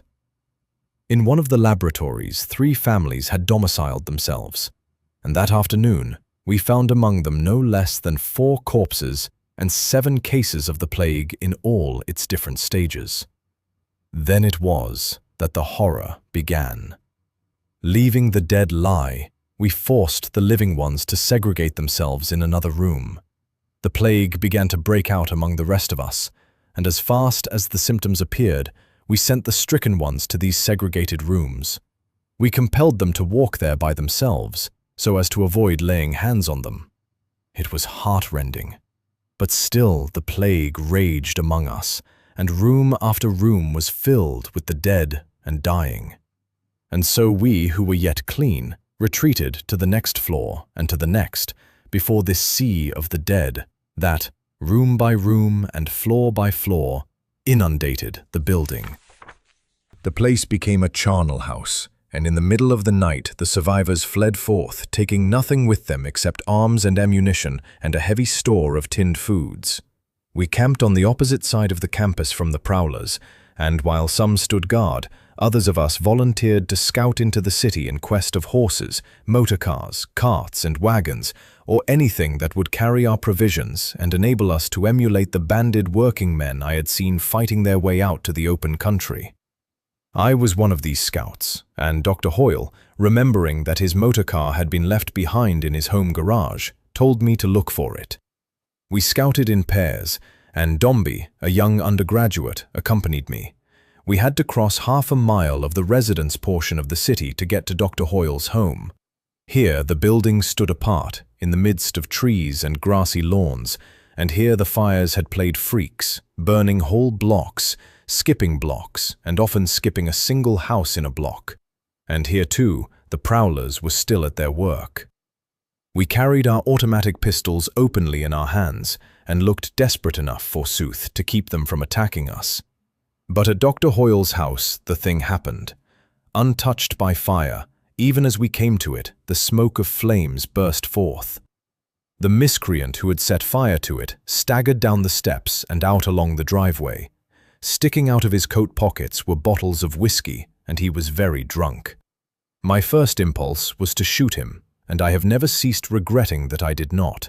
Staggering and maundering to himself, with bloodshot eyes and a raw and bleeding slash down one side of his bewhiskered face, he was altogether the most nauseating specimen of degradation and filth I had ever encountered. I did not shoot him, and he leaned against a tree on the lawn to let us go by. It was the most absolute, wanton act. Just as we were opposite him, he suddenly drew a pistol and shot Dombey through the head. The next instant, I shot him, but it was too late. Dombey expired without a groan immediately. I doubt if he even knew what had happened to him. Leaving the 2 corpses, I hurried on past the burning house to the garage, and there found Dr. Hoyle's motor car. The tanks were filled with gasoline, and it was ready for use. And it was in this car that I threaded the streets of the ruined city and came back to the survivors on the campus. The other scouts returned, but none had been so fortunate. Professor Fairmead had found a Shetland pony, but the poor creature, tied in a stable and abandoned for days, was so weak from want of food and water that it could carry no burden at all. Some of the men were for turning it loose, but I insisted that we should lead it along with us, so that, if we got out of food, we would have it to eat.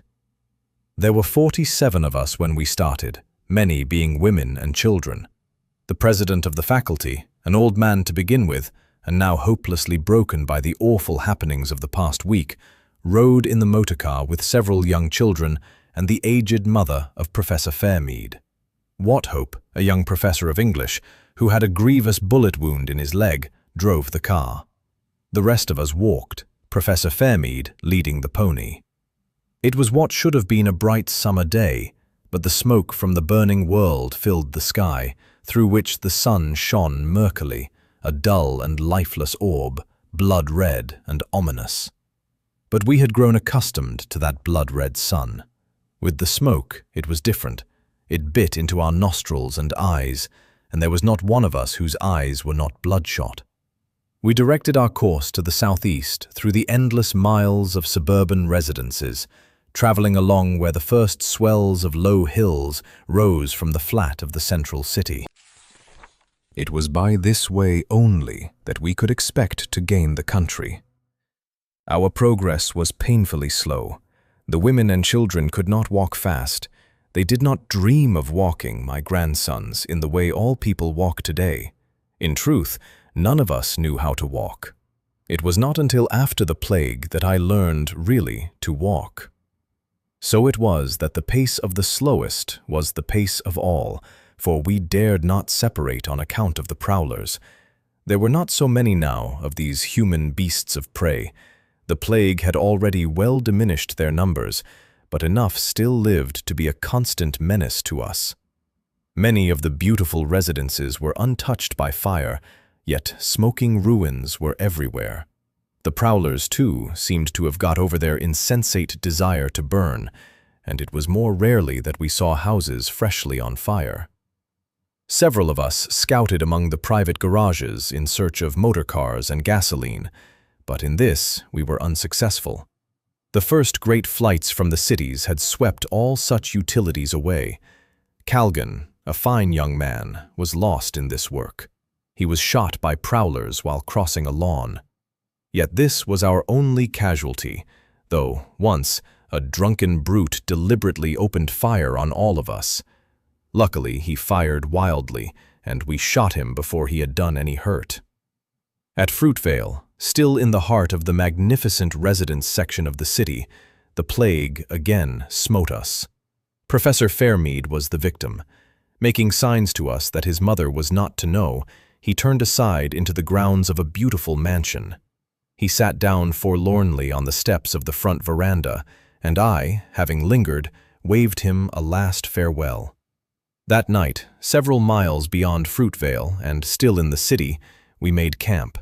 And that night we shifted camp twice to get away from our dead. In the morning, there were 30 of us. I shall never forget the president of the faculty. During the morning's march, his wife, who was walking, betrayed the fatal symptoms, and when she drew aside to let us go on, he insisted on leaving the motorcar and remaining with her. There was quite a discussion about this, but in the end we gave in.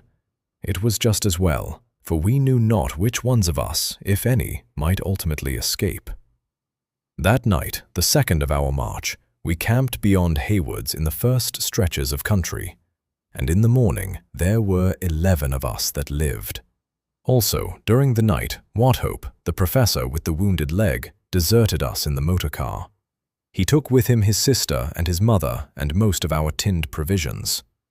It was that day, in the afternoon, while resting by the wayside, that I saw the last airship I shall ever see. The smoke was much thinner here in the country, and I first sighted the ship drifting and veering helplessly at an elevation of 2,000 feet. What had happened I could not conjecture, but even as we looked, we saw her bow dip down lower and lower.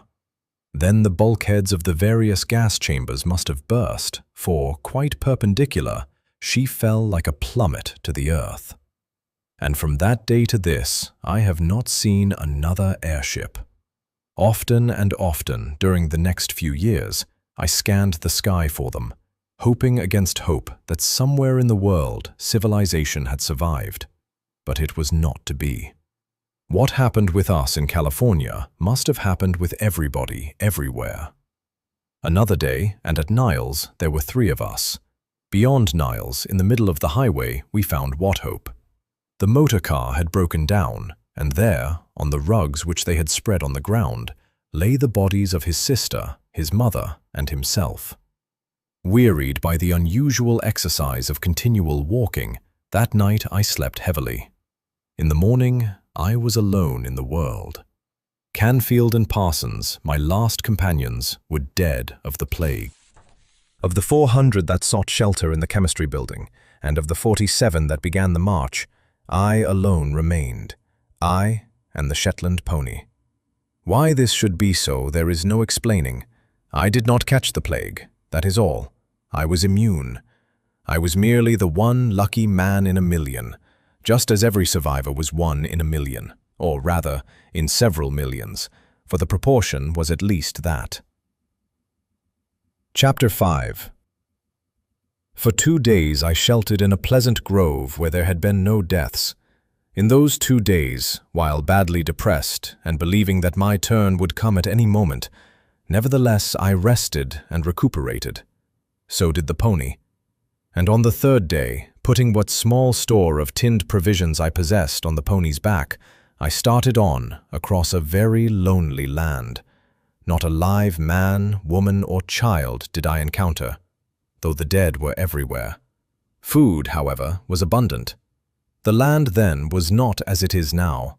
It was all cleared of trees and brush, and it was cultivated. The food for millions of mouths was growing, ripening, and going to waste. From the fields and orchards I gathered vegetables, fruits, and berries. Around the deserted farmhouses I got eggs and caught chickens, and frequently I found supplies of tinned provisions in the storerooms. A strange thing was what was taking place with all the domestic animals. Everywhere they were going wild and preying on one another. The chickens and ducks were the first to be destroyed, while the pigs were the first to go wild, followed by the cats. Nor were the dogs long in adapting themselves to the changed conditions. There was a veritable plague of dogs. They devoured the corpses, barked and howled during the nights, and in the daytime slunk about in the distance. As the time went by, I noticed a change in their behavior. At first, they were apart from one another, very suspicious and very prone to fight. But after a not very long while, they began to come together and run in packs. The dog, you see, always was a social animal, and this was true before ever he came to be domesticated by man. In the last days of the world before the plague, there were many, many very different kinds of dogs. Dogs without hair and dogs with warm fur, dogs so small that they would make scarcely a mouthful for other dogs that were as large as mountain lions. Well, all the small dogs and the weak types were killed by their fellows. Also, the very large ones were not adapted for the wildlife and bred out. As a result, the many different kinds of dogs disappeared, and there remained, running in packs, the medium-sized wolfish dogs that you know today. "But the cats don't run in packs, Grandsir," Hoo-Hoo objected. The cat was never a social animal. As one writer in the 19th century said, the cat walks by himself.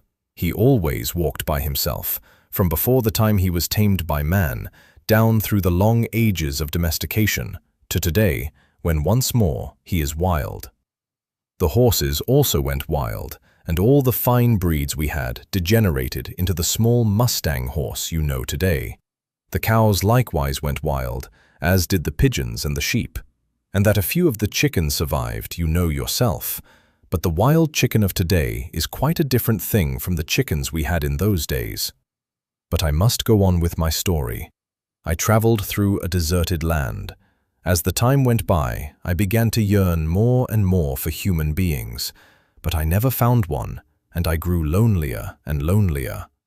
I crossed Livermore Valley and the mountains between it and the great valley of the San Joaquin. You have never seen that valley, but it is very large, and it is the home of the wild horse. There are great droves there, thousands and tens of thousands. I revisited it 30 years after, so I know.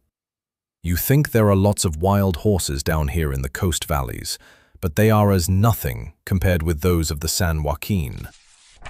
Strange to say, the cows, when they went wild, went back into the lower mountains. Evidently, they were better able to protect themselves there.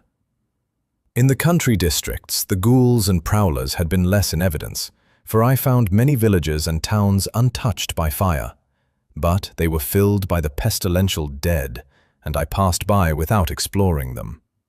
It was near Lathrop that, out of my loneliness, I picked up a pair of collie dogs that were so newly free that they were urgently willing to return to their allegiance to man.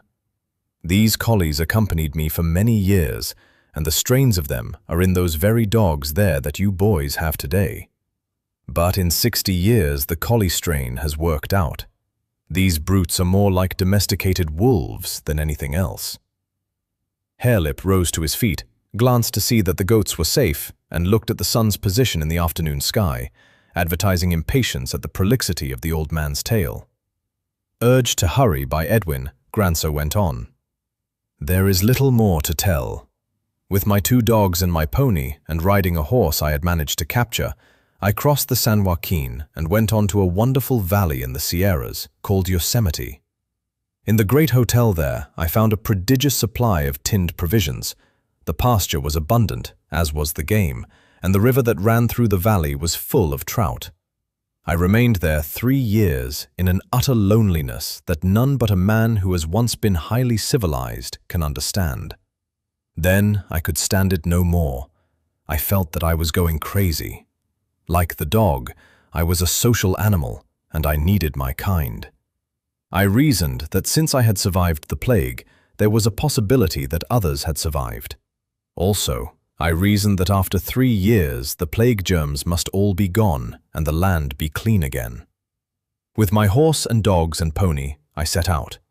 Again, I crossed the San Joaquin Valley, the mountains beyond, and came down into Livermore Valley.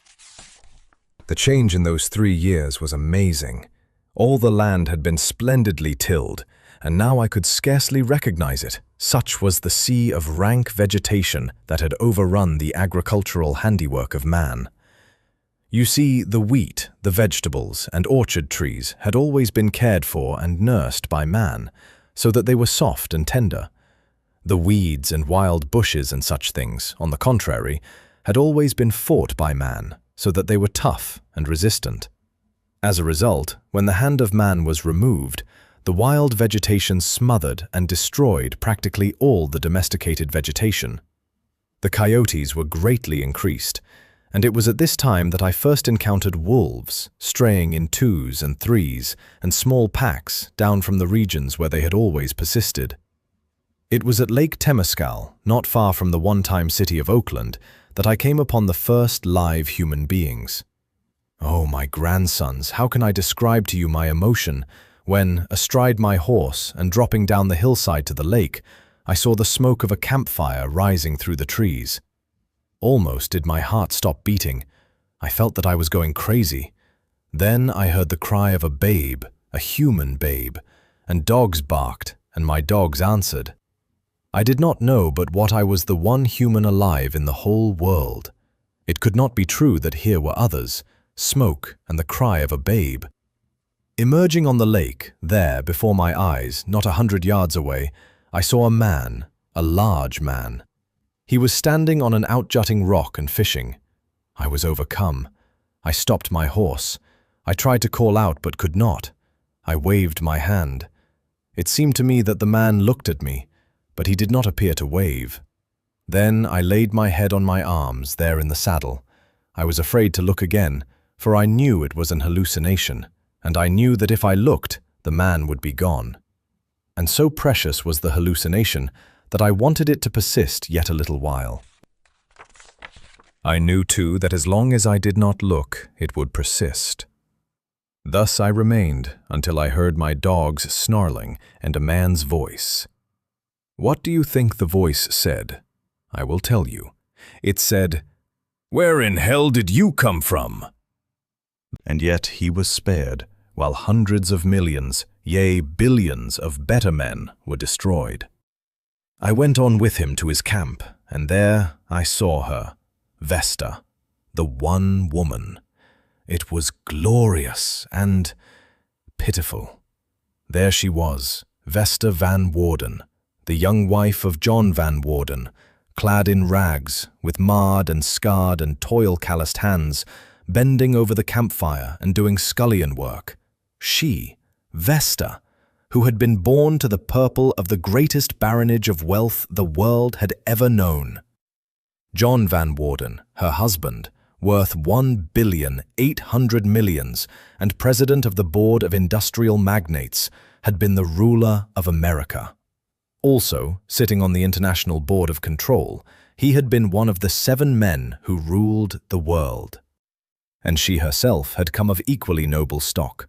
Her father, Philip Saxon, had been president of the Board of Industrial Magnates up to the time of his death.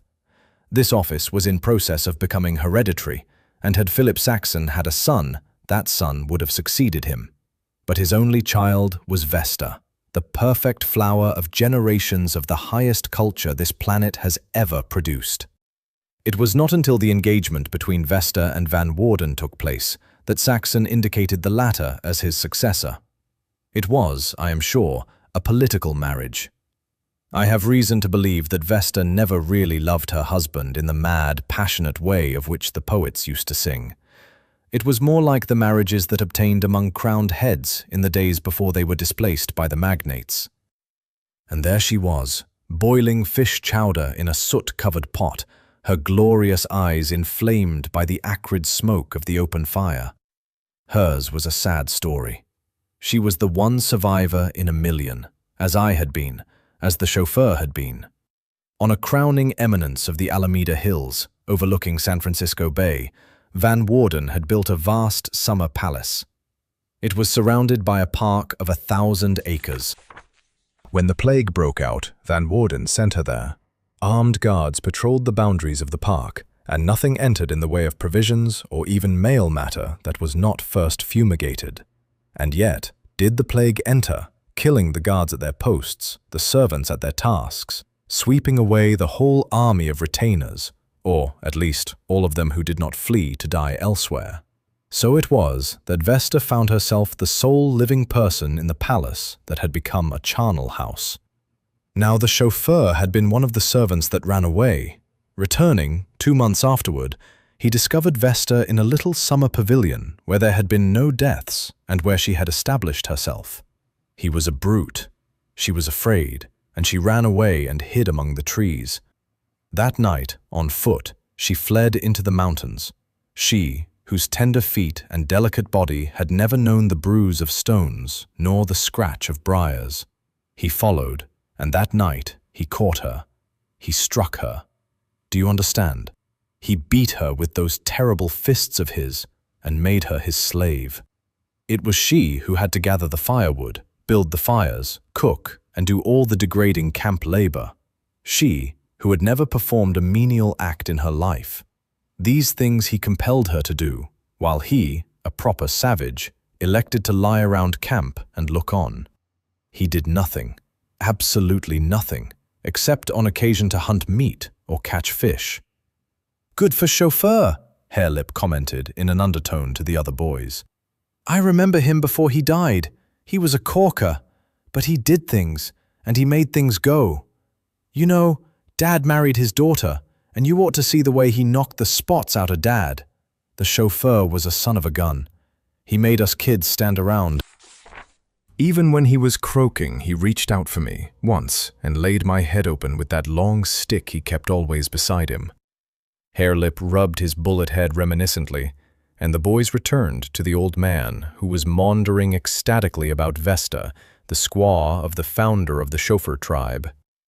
"And so I say to you that you cannot understand the awfulness of the situation.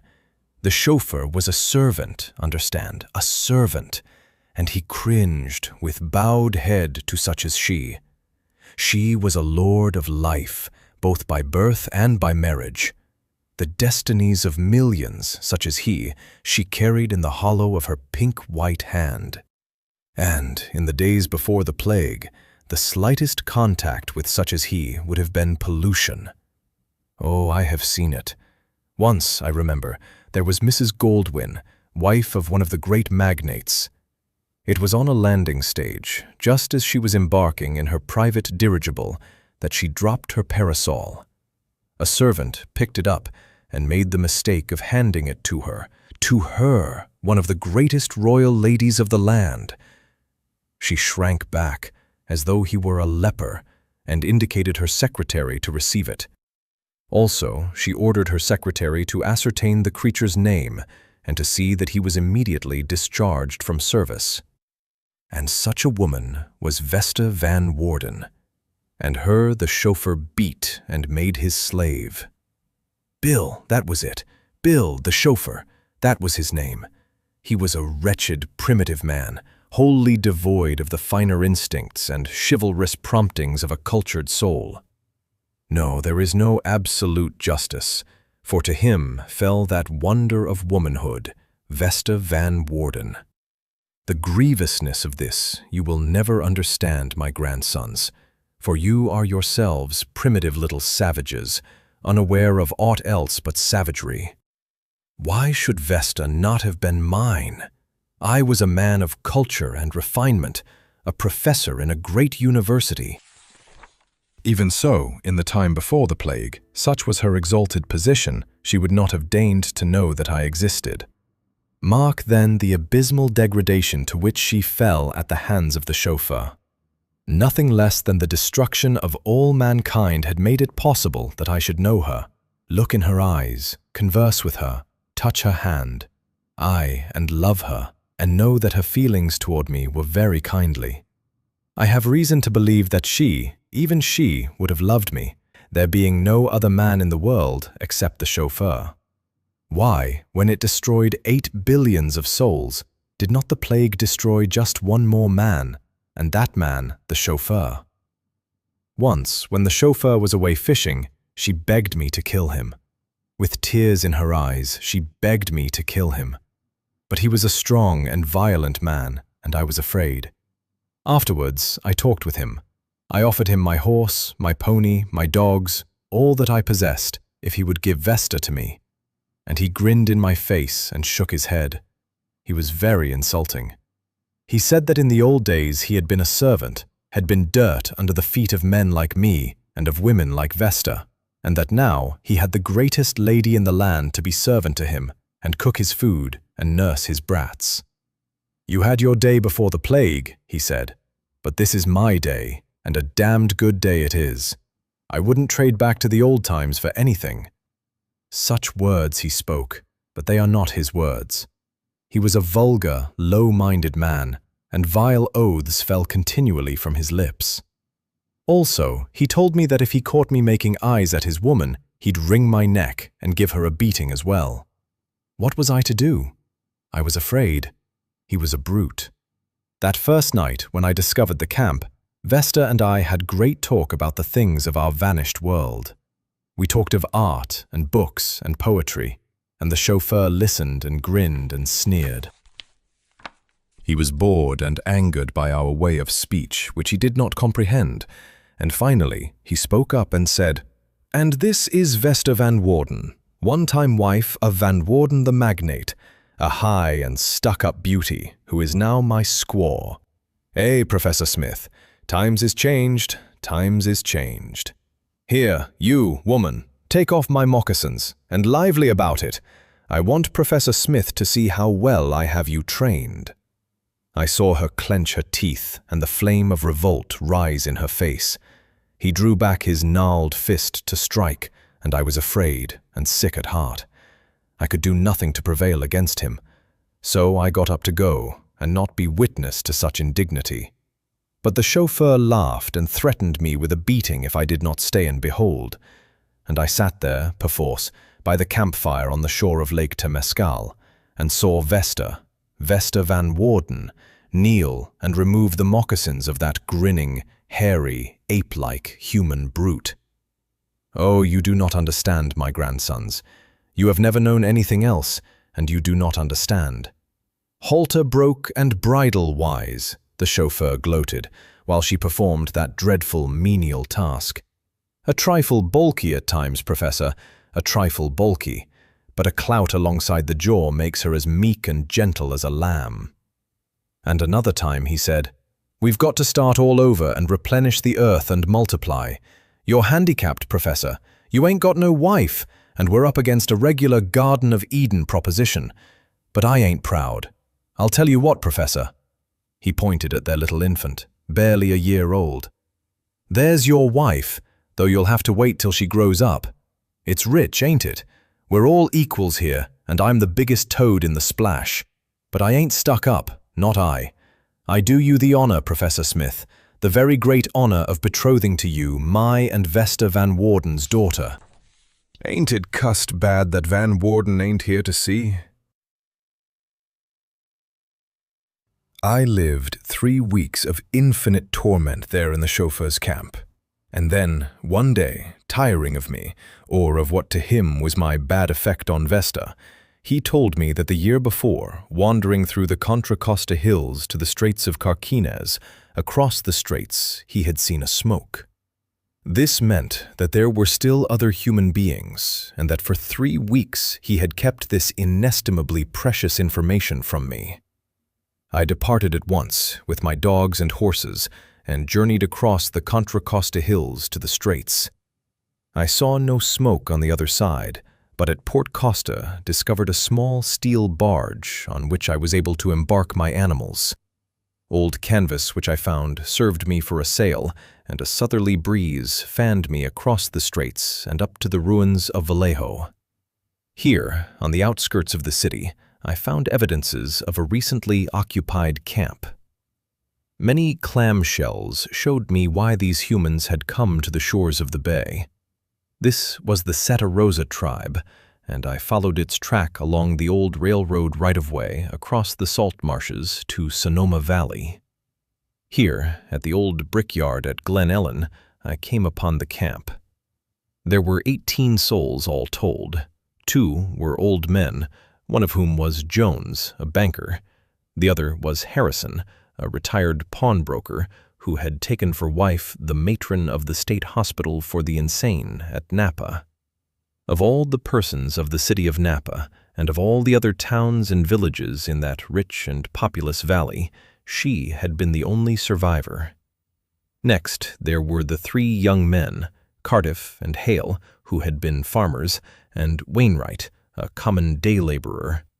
All 3 had found wives.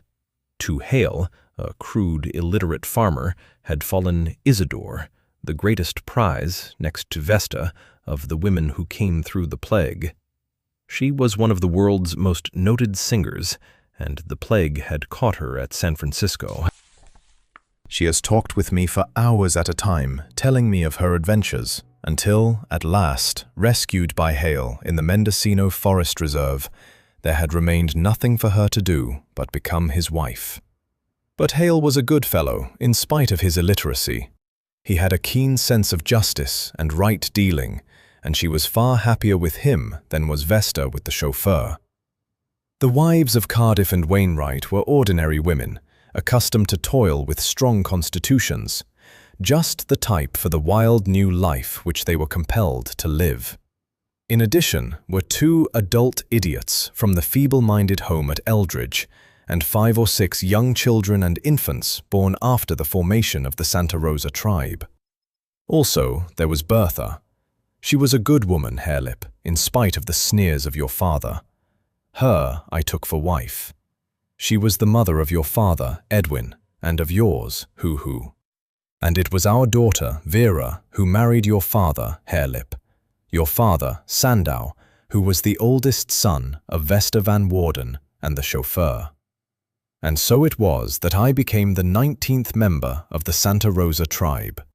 There were only 2 outsiders added after me. One was Mungerson, descended from the magnates, who wandered alone in the wilds of Northern California for 8 years before he came south and joined us. He it was who waited 12 years more before he married my daughter, Mary. The other was Johnson, the man who founded the Utah tribe. That was where he came from, Utah, a country that lies very far away from here, across the great deserts to the east. It was not until 27 years after the plague that Johnson reached California. In all that Utah region, he reported but 3 survivors, himself one, and all men.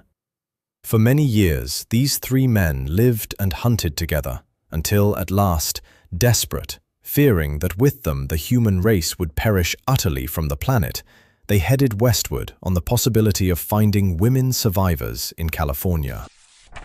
Johnson alone came through the great desert, where his 2 companions died.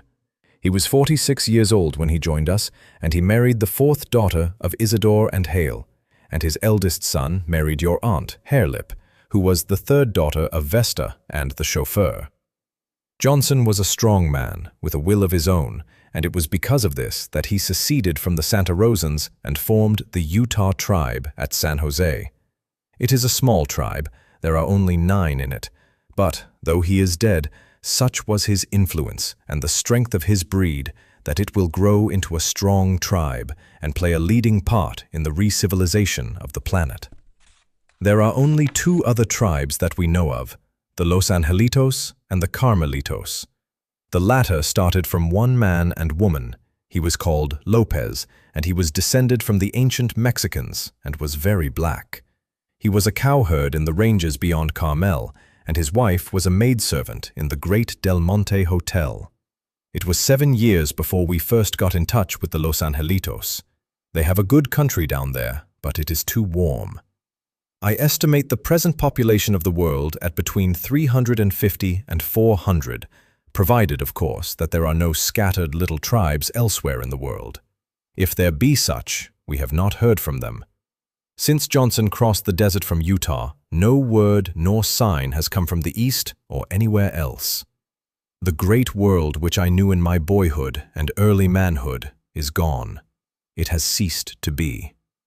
I am the last man who was alive in the days of the plague and who knows the wonders of that far-off time. We, who mastered the planet, its earth and sea and sky, and who were as very gods, now live in primitive savagery along the watercourses of this California country. But we are increasing rapidly. Your sister, Harelip, already has 4 children. We are increasing rapidly and making ready for a new climb toward civilization.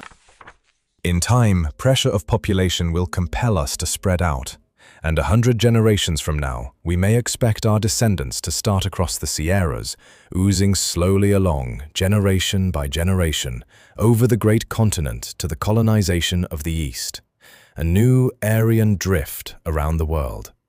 But it will be slow, very slow. We have so far to climb. We fell so hopelessly far. If only one physicist or one chemist had survived. But it was not to be, and we have forgotten everything. The chauffeur started working in iron. He made the forge, which we use to this day. But he was a lazy man, and when he died, he took with him all he knew of metals and machinery. What was I to know of such things? I was a classical scholar, not a chemist. The other men who survived were not educated. Only 2 things did the chauffeur accomplish: the brewing of strong drink and the growing of tobacco. It was while he was drunk, once, that he killed Vesta. I firmly believe that he killed Vesta in a fit of drunken cruelty, though he always maintained that she fell into the lake and was drowned. And, my grandsons, let me warn you against the medicine men. They call themselves doctors, travestying what was once a noble profession. But in reality, they are medicine men, devil men, and they make for superstition and darkness. They are cheats and liars, but so debased and degraded are we that we believe their lies. They too will increase in numbers as we increase, and they will strive to rule us. Yet are they liars and charlatans. Look at young Cross-Eyes, posing as a doctor, selling charms against sickness, giving good hunting, exchanging promises of fair weather for good meat and skins, sending the death stick, performing 1,000 abominations. Yet I say to you that when he says he can do these things, he lies. I, Professor Smith, Professor James Howard Smith, say that he lies. I have told him so to his teeth. Why has he not sent me the death stick? Because he knows that with me it is without avail. But you, Harelip, so deeply are you sunk in black superstition that did you awake this night and find the death stick beside you, you would surely die. And you would die not because of any virtues in the stick, but because you are a savage with the dark and clouded mind of a savage. The doctors must be destroyed, and all that was lost must be discovered over again. Wherefore, earnestly, I repeat unto you certain things which you must remember and tell to your children after you. You must tell them that when water is made hot by fire, there resides in it a wonderful thing called steam, which is stronger than 10,000 men, and which can do all man's work for him. There are other very useful things. In the lightning flash resides a similarly strong servant of man, which was of old his slave, and which someday will be his slave again. Quite a different thing is the alphabet. It is what enables me to know the meaning of fine markings, whereas you boys know only rude picture writing. In that dry cave on Telegraph Hill, where you see me often go when the tribe is down by the sea, I have stored many books. In them is great wisdom. Also, with them, I have placed a key to the alphabet, so that one who knows picture writing may also know print. Some day, men will read again, and then, if no accident has befallen my cave, they will know that Professor James Howard Smith once lived and saved for them the knowledge of the ancients. There is another little device that men inevitably will rediscover. It is called gunpowder. It was what enabled us to kill surely and at long distances. Certain things which are found in the ground, when combined in the right proportions, will make this gunpowder. What these things are, I have forgotten, or else I never knew. But I wish I did know. Then would I make powder, and then would I certainly kill Cross-Eyes and rid the land of superstition.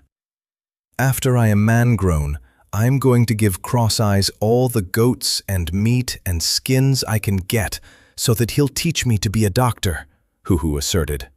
And when I know, I'll make everybody else sit up and take notice. They'll get down in the dirt to me, you bet. The old man nodded his head solemnly and murmured, "Strange it is to hear the vestiges and remnants of the complicated Aryan speech falling from the lips of a filthy little skin-clad savage. All the world is topsy-turvy, and it has been topsy-turvy ever since the plague." "You won't make me sit up," Harelip boasted to the would-be medicine man. "If I paid you for a sending of the death stick and it didn't work, I'd bust in your head. Understand, you Hoo-Hoo, you?" "I'm going to get Grancer to remember this here gunpowder stuff," Edwin said softly. "And then I'll have you all on the run. You, Harelip, will do my fighting for me and get my meat for me. And you, Hoo-Hoo, will send the death stick for me and make everybody afraid. And if I catch Harelip trying to bust your head, Hoo-Hoo, I'll fix him with that same gunpowder. Grancer ain't such a fool as you think, and I'm going to listen to him, and someday I'll be boss over the whole bunch of you." The old man shook his head sadly and said, "The gunpowder will come. Nothing can stop it. The same old story over and over. Man will increase, and men will fight. The gunpowder will enable men to kill millions of men, and in this way only, by fire and blood, will a new civilization in some remote day be evolved. And of what profit will it be? Just as the old civilization passed, so will the new. It may take 50,000 years to build, but it will pass. All things pass. Only remain cosmic force and matter, ever in flux, ever acting and reacting and realizing the eternal types, the priest, the soldier, and the king." Out of the mouths of babes comes the wisdom of all the ages. Some will fight, some will rule, some will pray, and all the rest will toil and suffer sore, while on their bleeding carcasses is reared again and yet again, without end, the amazing beauty and surpassing wonder of the civilized state. It were just as well that I destroyed those cave-stored books. Whether they remain or perish, all their old truths will be discovered, their old lies lived and handed down. What is the profit? Harelip leaped to his feet, giving a quick glance at the pasturing goats and the afternoon sun. "Gee," he muttered to Edwin, "the old geezer gets more long-winded every day. Let's pull for camp." While the other two, aided by the dogs, assembled the goats and started them for the trail through the forest, Edwin stayed by the old man and guided him in the same direction. When they reached the old right-of-way, Edwin stopped suddenly and looked back. Harelip and Hoo-Hoo and the dogs and the goats passed on. Edwin was looking at a small herd of wild horses which had come down on the hard sand. There were at least 20 of them, young colts and yearlings and mares, led by a beautiful stallion which stood in the foam at the edge of the surf, with arched neck and bright wild eyes, sniffing the salt air from off the sea. "What is it?" Grancer queried. "Horses," was the answer. "First time I ever seen 'em on the beach. It's the mountain lions getting thicker and thicker and driving 'em down." The low sun shot red shafts of light, fan-shaped, up from a cloud-tumbled horizon, and close at hand, in the white waste of shore-lashed waters, the sea lions, bellowing their old primeval chant, hauled up out of the sea on the black rocks and fought and loved. "Come on, Grancer," Edwin prompted.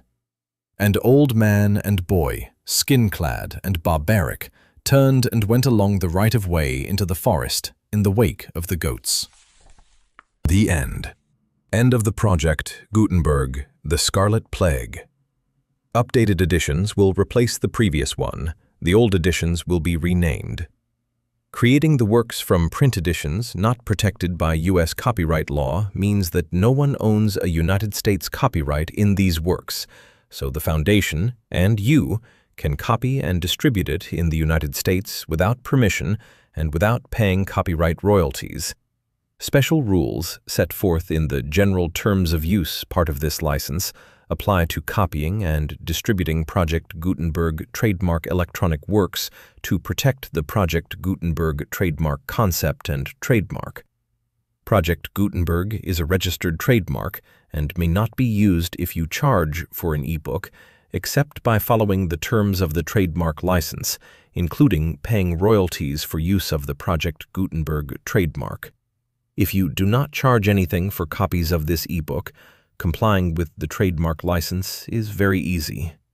You may use this ebook for nearly any purpose, such as creation of derivative works, reports, performances, and research. Project Gutenberg ebooks may be modified and printed and given away. You may do practically anything in the United States with ebooks not protected by U.S. copyright law. Redistribution is subject to the trademark license, especially commercial redistribution.